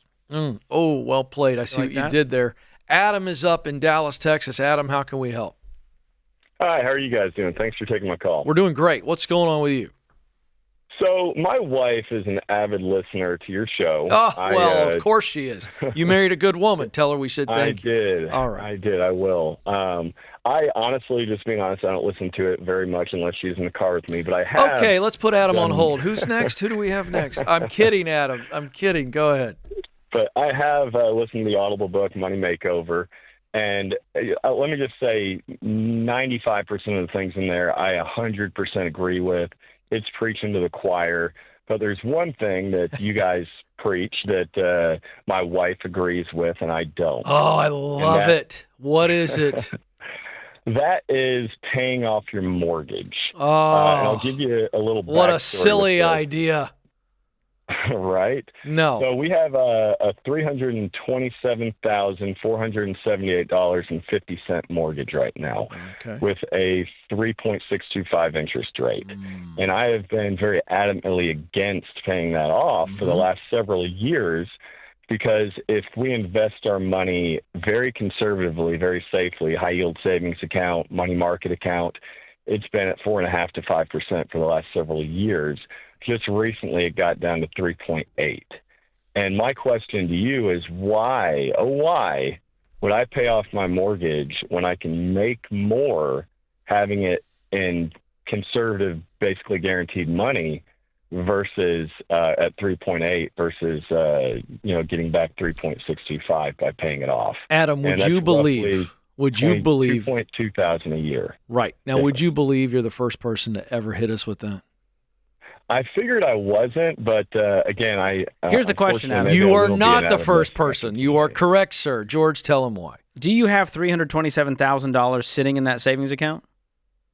So not a savings. So we've got in money market account right now, we have enough to pay off our house. That's what I'm saying. So you have the money to pay it off. Oh, yes, sir. And but you like to see it grow at 3.8%, which, by the way, you owe taxes on all the money you're making from that. You understand that. Right. So it's not apples to apples already. The interest can be written off taxes. Why so? The mortgage interest is what you're saying, because you guys itemize every year? Correct. Okay. So I can give you the logical math answer, and that's where you're going to want to spar, but it's so far beyond that. And what your wife is getting at is it's not about the math. She does not care if you guys could make $1,000 and you didn't that year because you paid off the mortgage. Because the other part you're not taking into account is once you free up that mortgage payment, number one, you can invest that amount, and you'll likely be back to where you were pretty quickly. I assume you guys have a great income, the way you're talking. Pretty good, yes, sir. Okay, so can we agree that you could save up $300,000 pretty quickly with your income if you had zero debt? Yeah, absolutely. Okay, next question. Are you going to be broke in retirement if you pay off your mortgage and liquidate that investment account? No, absolutely not. So the argument is, do I want $5.6 million in retirement when I am 63, or will it be 5.3 but with a paid-for mortgage? Can we agree that's kind of what it's kind of like both scenarios are pretty great. We can agree there. Yeah. The other question, are you both working full-time right now? Yes. Now let's play this out. What if somebody lost their job, had a health situation, there was a recession, all of the factors that can happen in life to where now you go, oh, gosh, I'd rather not have a mortgage when life comes at me. So that's why I have the money in things where I'm not going to lose. I'm not going to put this money in the S&P 500 or one of the markets that can fluctuate day by day. This is in something that is safe, like I was talking about, either high-yield savings accounts or the money market, to where I can take that money out any time. If we did lose our job, or let's say the money market or high-yield savings accounts got down to 3.5, I could just take that money and pay off the mortgage that day. Okay, well, have fun having a disagreement in your marriage for the rest of your life. Oh, I'm kidding. Oh, George, George, that's not fair. Her security gland's flaring up. It's not because of Ramsey. It's because there's something in her that knows that peace is more than just the spread. And that's what she's after. Nobody can come after your house. You own it free and clear. If life happens, you're going to be okay. And the truth is, you're probably going to be okay either way. And so paying it off, do you really think you'd sit there and go, gosh, I could have made $5,000 this year off that savings account? Or are you going to go, man, it feels good to not have a mortgage, and the flexibility we now have, the options we now have, the freedom we now have was well worth it? Yeah, and I agree. I think it's a little bit of both. I think nobody's ever going to regret not having a mortgage. Nobody's going to say, man, I wish I had my mortgage back. But, part of me would always be like, gosh, that's $2,000 this year. I could have bought a new mountain How much do you bike guys with or make? something, I do about 140, 150 a year, and she does probably 200, 250. Okay. So $2,000 is a drop in the bucket. It's like kind of saying, I'm doing the credit card game for the rewards. I like getting $2,000 free, and I know it's not a big amount, but it just feels nice. Right. Yeah, I'm sitting here listening. By the way, I'm always on this side, like either I'm on with Dave or I'm on with a money personality, and this call comes in, and I'm always just sitting here, it's like letting them do it. And I'm just listening for what's really going on. And I think there's two things. I heard you say a minute ago, and George started talking. He talked over. He was so rude, so I didn't pick up what you said. But I thought you said about the $2,000. And then she's like, I could have bought a mountain bike. Did you say that, or am I hearing things? Yeah, I was just kidding around, but yeah, it could be No, you anything, weren't. But, yeah. But see, you weren't. I'm not a money expert, but I can tell you this: I've coached over 15,000 people live before. I'm an expert at hearing things and seeing things. And when I heard that, I went, "That's not a joke." And I'm going to tell you what I think's going on with this thing between you and your wife, because George has explained it beautifully. So I have nothing to add to that. But let me tell you what I think's going on. Your wife is looking at this emotionally, and you're looking at this logically. And I think you look at all money things as logic. Nothing wrong with that at all. You're a smart guy. You're not a goofball. You're not a loser. You've been very wise with money. I just think you're going to have to decide in this situation, how important is it to me to make the $2,000 every year and either bank it or buy the mountain bike off of my interest, and I feel so good about my logical choice, or do I want to meet my wife where she is and where she is emotionally and help her feel safe? I think that's the choice. That's my read. And I think you just look at it totally different than she does. I think you need to walk a mile in her shoes for a little bit. The question is it worth paying $12,000 in interest to make $12,000 in a savings account?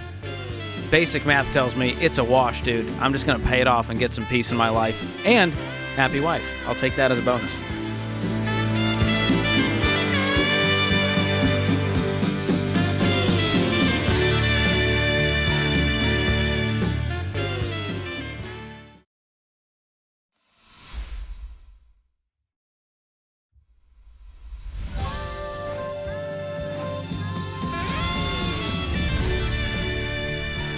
Welcome back to the Ramsey Show in the Fairwinds Credit Union studio. Alongside George Kamel, I'm Ken Coleman. So glad you all are with us. We're having fun today as we take on your heavy questions. George is going to help you manage the money. I'm going to help you try to make more money. Let's get to it. You ready to go, George? I'm pumped. Natalie is joining us in Sacramento. Natalie, how can we help? Hi. I was just curious if my husband and I should use part of our savings to start to pay off our loans faster, or if we should just keep that in the bank. Tell us more. How much do you have in the bank? My husband and I are both veterans. We have about $12,500 in savings. Okay, and what's your debt situation? We have about $87,298 in debt. We have 2 student loans and a new car and a credit card.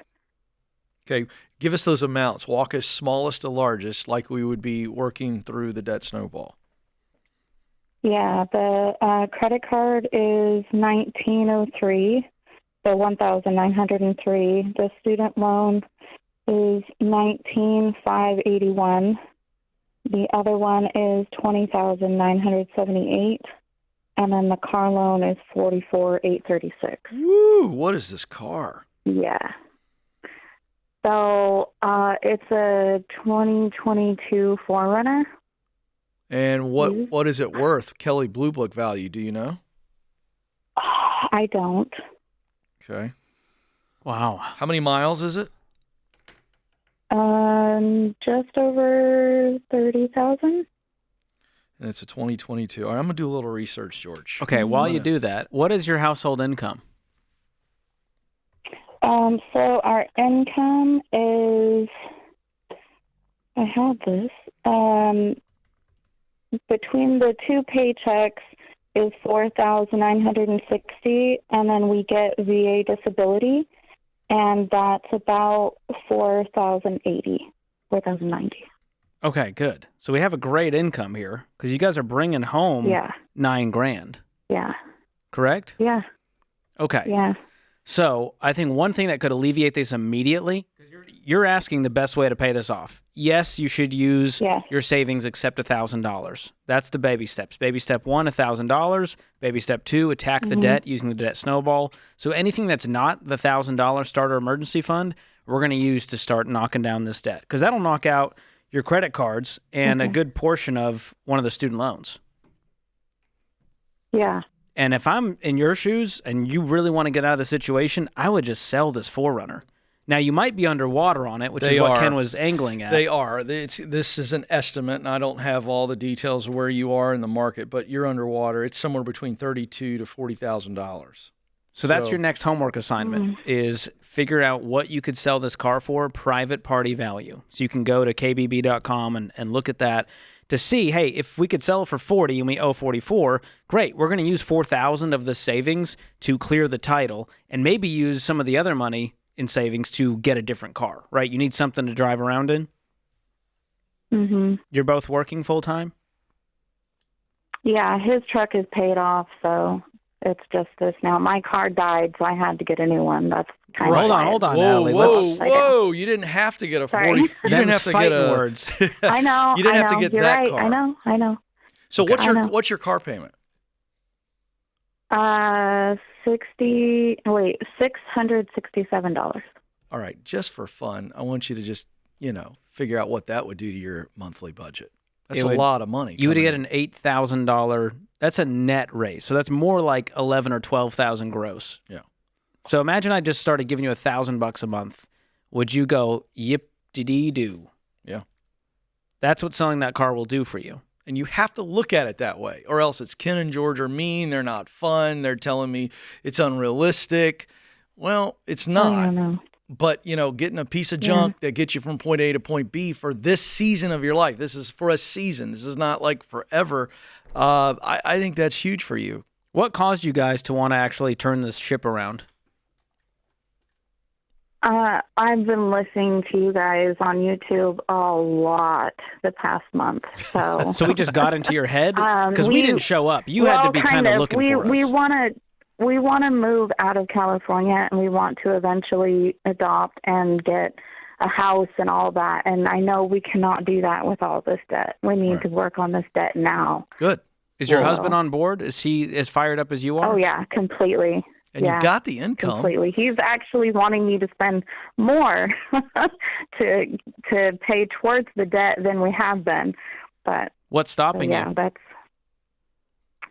I've been trying to build up our savings. I'm thinking about for what reason? Putting money down on a house. No. That's too far in the future. I know. I see that now. Well, but you've been listening to us for a month.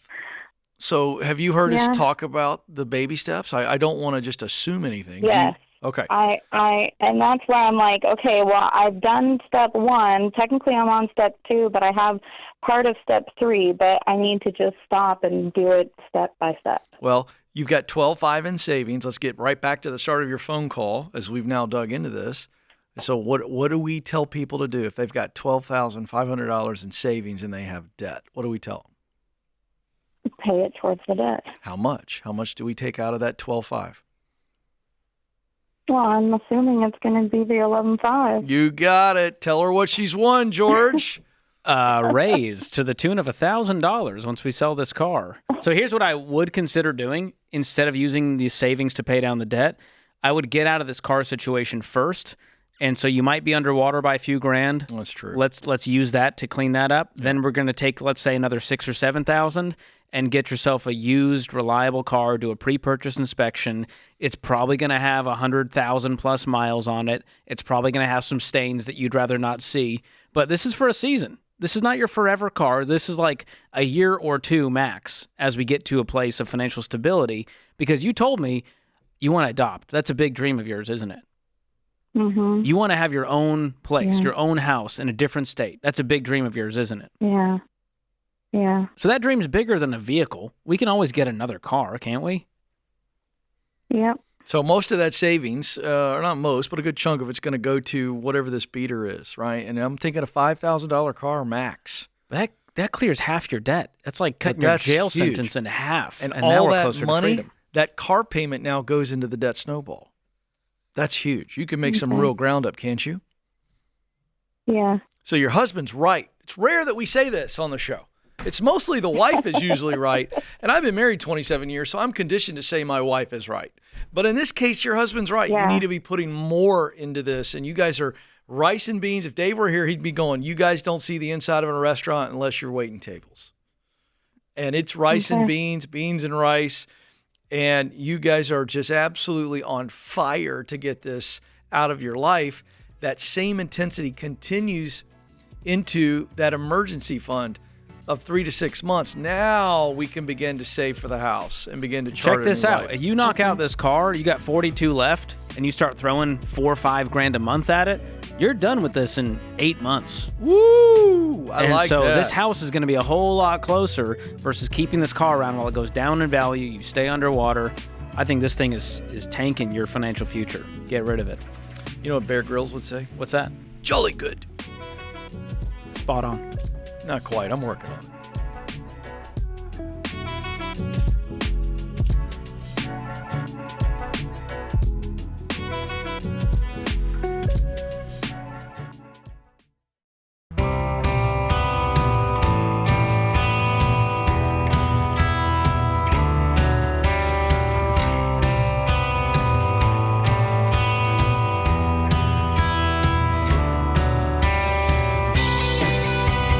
Welcome back, America. Thrilled that you've joined us here on The Ramsey Show. I'm Ken Coleman. George Kamel is with me. The phone number is 888-825-5225.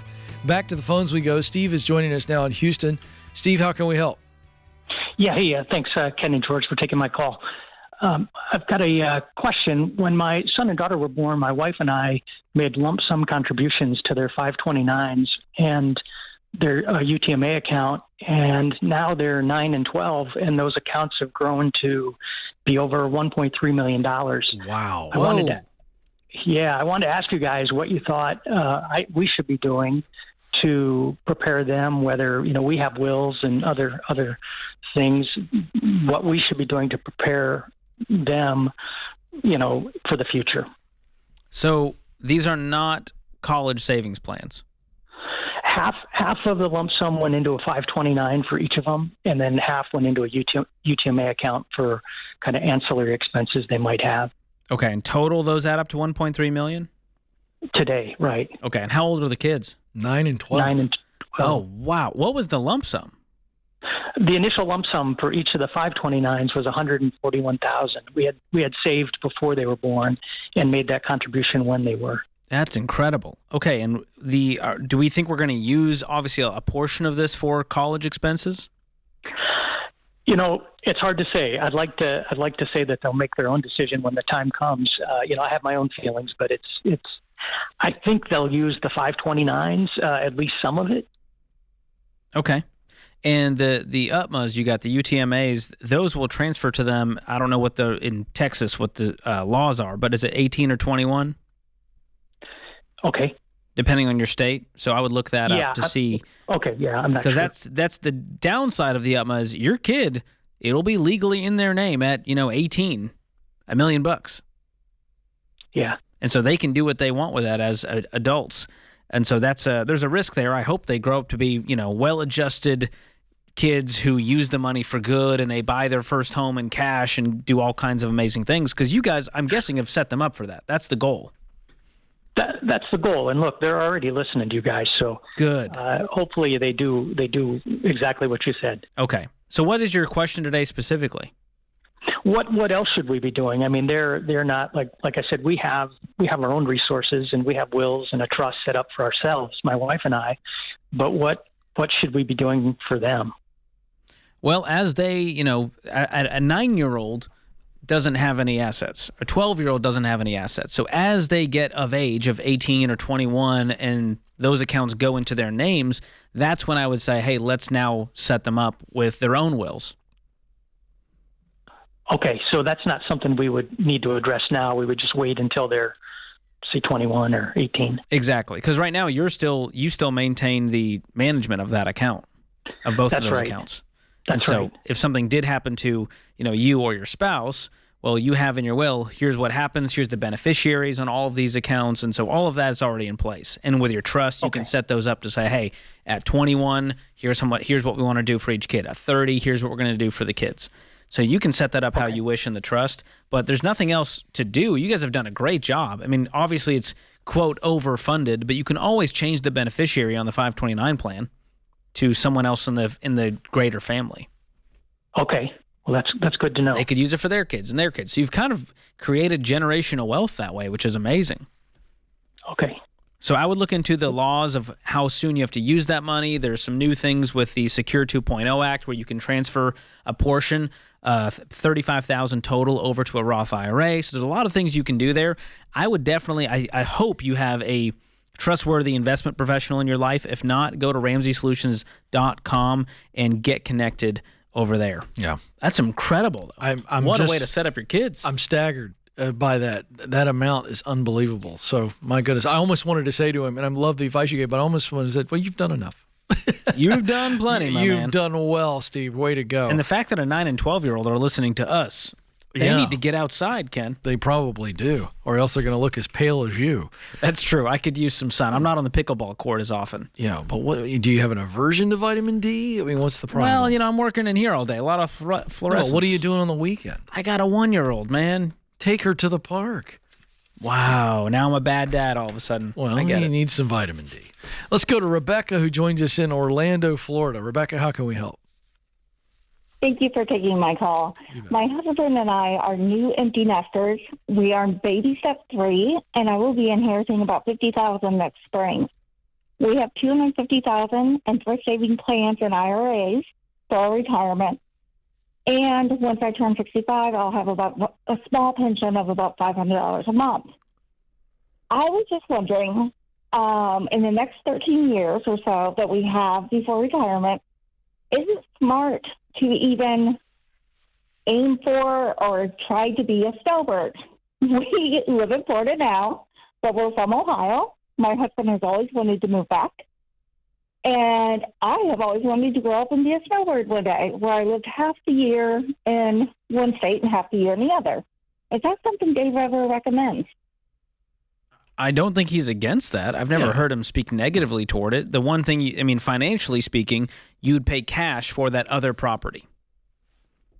Right. So in that mindset, we own our home now, but we owe about $120 on it. It's worth $250. We're in Florida now.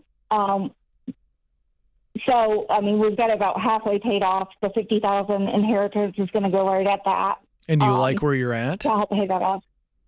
We like it, but we're not determined to stay here. It's like I would be fine with a 1-bedroom or a tiny house in retirement if I could live in both states. My husband would some space. But we're not 6 months out of the year, that's a big chunk. That's not exactly a week. And so I would look at properties where you could stay all year if you wanted to, that are comfortable enough. But I see nothing wrong with your plan as long as we are paying off the mortgage, we have the emergency fund in place, we're investing for the future, we have a solid nest egg. So don't go rob your retirement in order to pay cash for this property in Ohio. You want to make sure we're saving up for that separately over the next decade or whatever your timeline is. Oh, it's doable. Okay. We just want you to be smart about it. Do you know if it's smarter to rent the half a year and just own a home in one state?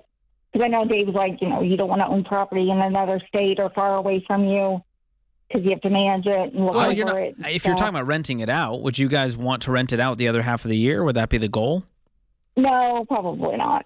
You just want to keep a few. Because Dave doesn't want strangers in his house where he's going to stay half the year. I can tell you that. But other people can, and that's perfectly fine. So is the question, would you rent in Ohio for half the year and then go back to Florida?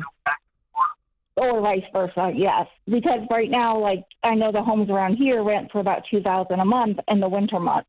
I live basically in the villages. What would rent cost you in Ohio? I think it would be around $1,300 a month right now. Of course, 13 years from now. I don't know what George thinks, but George is also not as fun as I am, and he's not as carefree and spontaneous. We can all admit that. But I don't hate that idea as long as it's in the budget. In other words, because if you get tired of it, you still got your place in Florida. And it feels like we're starting to go, hey, it would kind of be fun to go back to Ohio for a while from our roots, but we really like Florida. So it feels like Florida's the anchor. So renting in Ohio, it's cheaper. Now, the only thing is it's a nuisance unless you find some deal with somebody where they go, hey, we'll rent it out the other 6 months and you guys got first dibs. It's a little bit of a nuisance. That's going to be hard to find. But I don't hate that idea. Can I show you some numbers? Because I agree with Ken. There's nothing wrong with renting, and I would test it out for the first year by doing that. But look at this, $2,000 a month for 6 months. It's $12,000 a year, right? Mm-hmm. So let's say the house was $400,000 you could buy. Well, you could rent for 33 years before you've spent $400,000 in rent. Yeah. Now, you don't own an asset at the end of that. But if that's the choice you make, that's totally fine if you don't want to hassle with it. But then again, you got to find a place to rent every single year for 6 months, which might be difficult on its own. Yeah. I don't know many places would let you do that. I agree. But the spontaneous nature of it, I also think you're not paying for the housing expenses, like all the upkeep. It's kind of intriguing. I kind of like it. Maybe do it for a year or two, and then if you want to buy, you go buy in cash. Yeah. I tried to talk Stacey and let us rent our place for Thanksgiving and make some big cash. She said no. This is The Ramsey Show.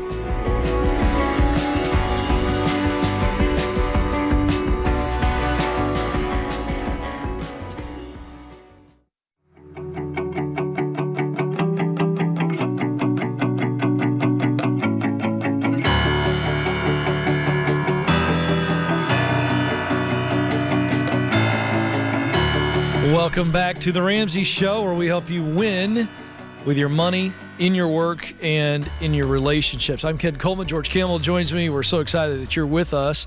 On the debt-free stage out there are Lucas and Alexis. Welcome.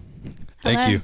How you guys doing? We're doing great. You're doing good? Okay, good. And that tells me you're here to do a debt-free scream. Is this true? This is true. This is true. Okay, great. Where are you guys from? We're from Clarksville, Tennessee. Okay, not far away. It's right up the road. Okay, very nice. Traffic was good this morning, I hope? It wasn't too bad. Okay, nice. All right, let's get the details. How much debt did you pay off? We paid off $81,188. $81,888. $88? Is that what I heard? $81,188, correct. Oh, $188. Excuse me. George, I don't know what's going on with it's my all voice right. here. We'll get you there. Yeah, I took a week off for spring break. And it's like my vocal cords are gone. I don't know what's going on. And how long did that take? It took 14 months. 14 months. Okay, and what was your range of income during that time? Range of income was $72,000 all the way up to about $86,000. Okay, great. What do you guys do for a living?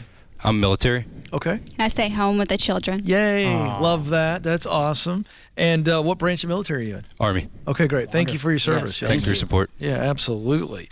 All right, so take us to 14 months ago. What happened that made you guys decide to get on this journey? Well, it was about 9 months before we started that our firstborn, Layla over there, she was born, and she just turned 2 the other day. Well, we transitioned to one income, and, we were doing okay, but we weren't saving enough that we wanted to. We weren't investing as much as we wanted to. We knew that we wanted to optimize things in one way or another, and so we found the Ramsey Show, and I started listening to it on my commute to work, and I brought it to Alexis here, and I said, hey, I think we can maybe pay our debt off in a year.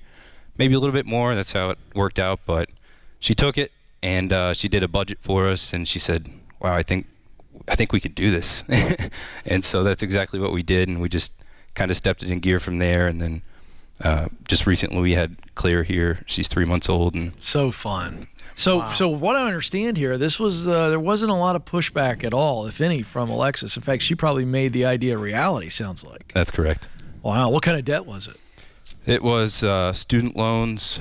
It was a personal loan. It was a car loan, a little bit of credit card, and some medical debt, a little bit of everything. Yeah. Pretty normal. Yeah, you had a nice little buffet. A little potpourri, if you will. Cornucopia. That's even better. So were you guys just normal? Like, how long have you been married now? Almost 3 years. And you'd never been debt-free. You got married, had some debt, kept some debt, accrued some debt. And then there was this wake-up call when you go down to one income where you're like, All right, things are tight. This is not as fun as I thought it would be, even with the blessing of children. And so you got your butts in gear, and just 14 months into this thing, it's gone now. And you got your income back in your life. What's next for you guys? Well, I'm just really excited to start building that emergency fund up, eventually start investing, and then saving for our girls' college. Wow. And then, taking it from there. So. And you guys, I mean, you look very young. Can you tell us? 27. Wow. I'm 25. 25 and 27, and you got this stuff out of your life. And I love that there was no excuses made. You didn't sit and wallow in pity and go, well, this is life. This is the American way. Collect our payments. Someone will forgive the student loans at some point. These credit card companies, at least I'm getting my 2%. You guys actually woke up to this. Was there a tool, a resource, something that gave you that new knowledge? Well, the podcast gave us a lot of inspiration, and specifically the Debt-Free Screams. We always listened to it when we traveled and when we just took simple trips through the city and everything. And we drew a lot of inspiration from other people, and that's exactly why we wanted to come here today and do our Debt-Free Scream. Yeah, Wow. talk about the community of people that you had with you. Oh, yeah, so my parents are here with us. They were some of our biggest cheerleaders, and then I've got to shout out my grandparents. They were doing the Ramsey plan before the Ramsey plan was cool. Yeah. That's so amazing. We drew a lot of inspiration from them as well. Yeah. Just common sense, debt-free living. That's correct. Oh, that's incredible. So you got some other young couples, you got middle-aged couples, maybe you got some older couples that are listening right now. Yes, we do. What would you tell them?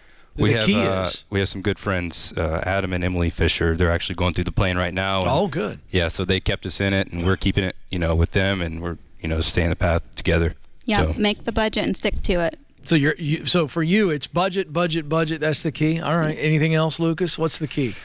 Budget's big. I think consistency is also a big thing. Life happens, and you got to replace the tires, and the car breaks down, but you can't let it take you too far off the path. You got to get right back on and get back into it. So. Yeah. Well, I know you've inspired a whole new set of people out there, so you're paying this forward, especially for those service members out there. I mean, the difference that it makes when you're debt-free and you're making the sacrifice, but you're not worried about the finances at home, that makes all the difference. It really does. That's huge. I love it. All right, so are we ready? Are we going to get the Can we get the kiddos up here? I mean, I think we can. It looks like. Is it Claire, the youngest? Yeah. Is she in a She slumber looks like right she's now? out cold. She's about to wake up from the scream anyways, so That's we'll right. see. All right. And the 2-year-old's meandering somewhere around the lobby. There she goes with the parents. Okay, good. We got the kiddos. All the support. So we got Layla, who's 2, and Claire is a newborn, I essentially. hope you're watching on YouTube America, because this might be the cutest family They're you'll see today. super cute. Okay. All right, here we go. Let's run it down. We got Lucas and Alexis along with Claire and Layla. They're from Clarksville, Tennessee, and they paid off $81,188 over 14 months, making $72,000 up to $86,000. Lucas and Alexis, take it away. Let's hear your debt-free scream. 3, 2, 1. We're debt-free! There it is. And the babies aren't crying.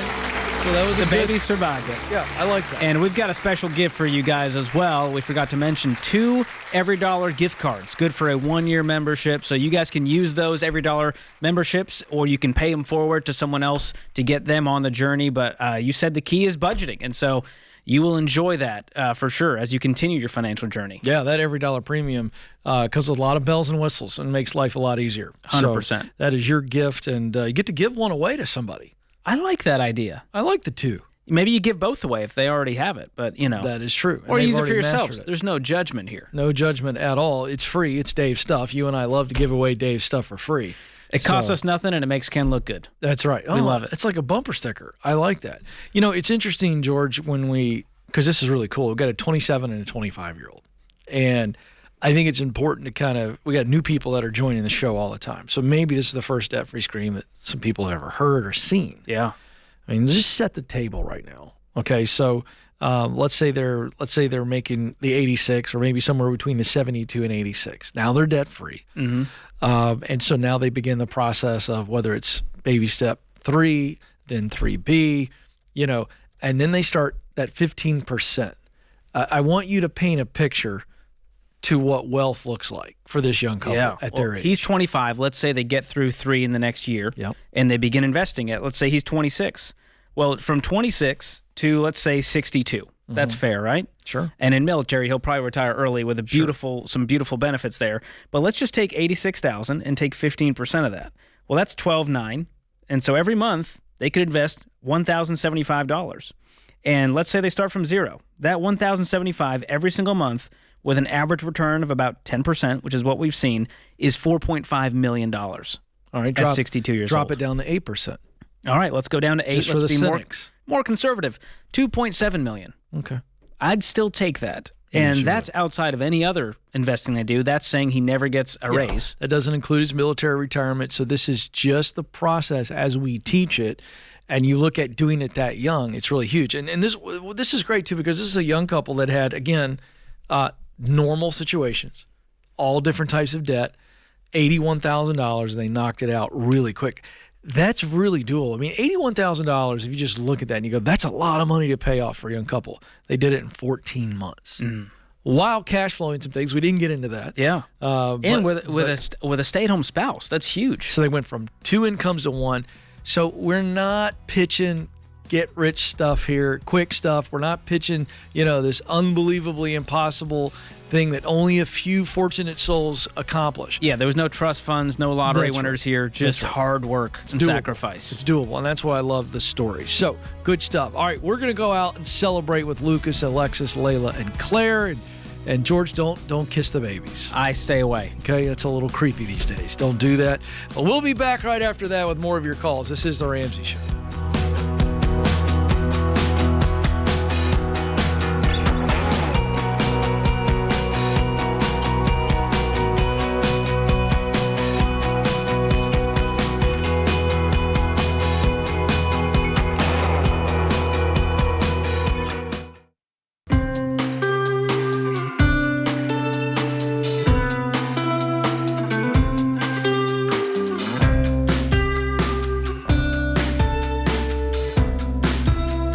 Welcome back to The Ramsey Show alongside George Kamel. I'm Ken Coleman. Our scripture today comes from Deuteronomy 11, verse 12. It is a land the Lord your God cares for. The eyes of the Lord your God are continually on it from the beginning of the year to its end. Our quote from Thomas Sowell. My favorite New Year's resolution was to stop trying to reason with unreasonable people. This has reduced both my correspondence and my blood pressure. It's a good one. The great Thomas Sowell. Always still hits. Dropping the quotes. Timeless. Like they're hot. Dave is joining us in Maui, Hawaii. Dave, how can we help? Aloha. Aloha, sir. Oh, Hey. Boy, wish I was with you right now, pal. Sitting next to George. I know. Yeah. But such is life. So, in a nutshell, 55, no retirement, credit is shot. Own about 190, 195 on my mortgage. My real estate's worth about $4 million. Whoa. Yeah, well, back in 2004 when they were handing out mortgages like candy, I bought 3 homes, and so I have, rental property and then a home that I live in. How much do you owe? Anyway, How much do you owe on the $4 million worth of property? 190, 195. Oh, that's not bad. But here's the kicker. Okay. So I owe $200,000 in taxes that I haven't filed. Why? When's the last time you filed?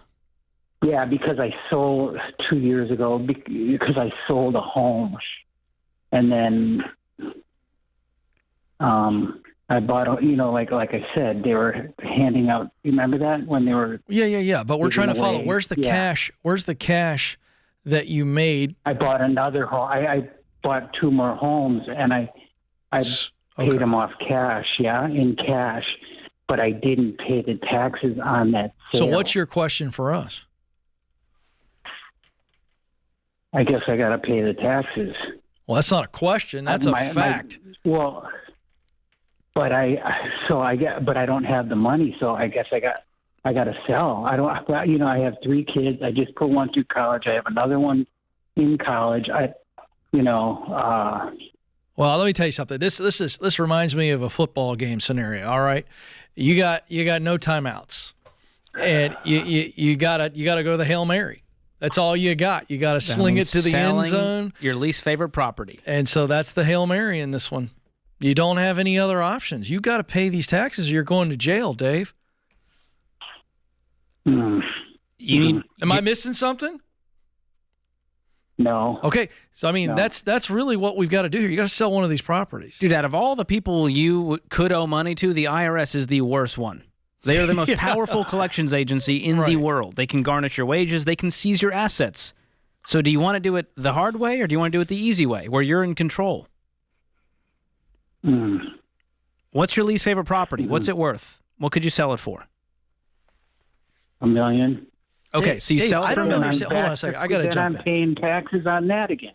But Dave, I don't understand why you're so like, No, I know. I mean, you literally sold and made money on something. You made a bajillion dollars. You did not pay your taxes. Yeah, I know, but this is Hawaii, so it's different here than it would be in Wisconsin. I mean, So what are the taxes owed if you sell this property? No, time out. We're getting off subject again.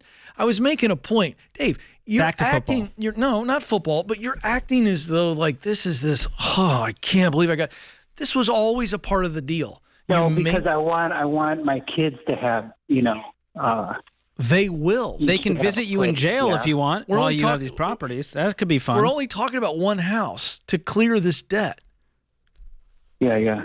So let's rock through this. Yeah, I don't know. I'm just stressed out about it. Dave, Obviously, that's all I know. think Dave, about, listen but to I'm me. not doing it. Dave, listen to me. I know you're stressed and you're not thinking clearly, and George and I would like to help you think clearly. Will you let us help you think clearly? Yeah. Okay, let's walk through this, George. Let's walk. George's going to walk sell you for $1 through million. this. What are your taxes owed? There you go. On the property sale, what will you owe in taxes? Do the math. I don't know. What do you mean you don't on know? the house that I haven't sold yet? Yes. There'll be a capital gains tax on it?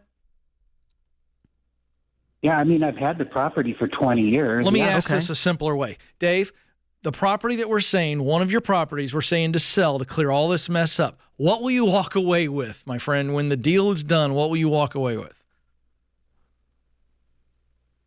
Maybe $600,000. How much do we owe the IRS? Because I got to pay the two.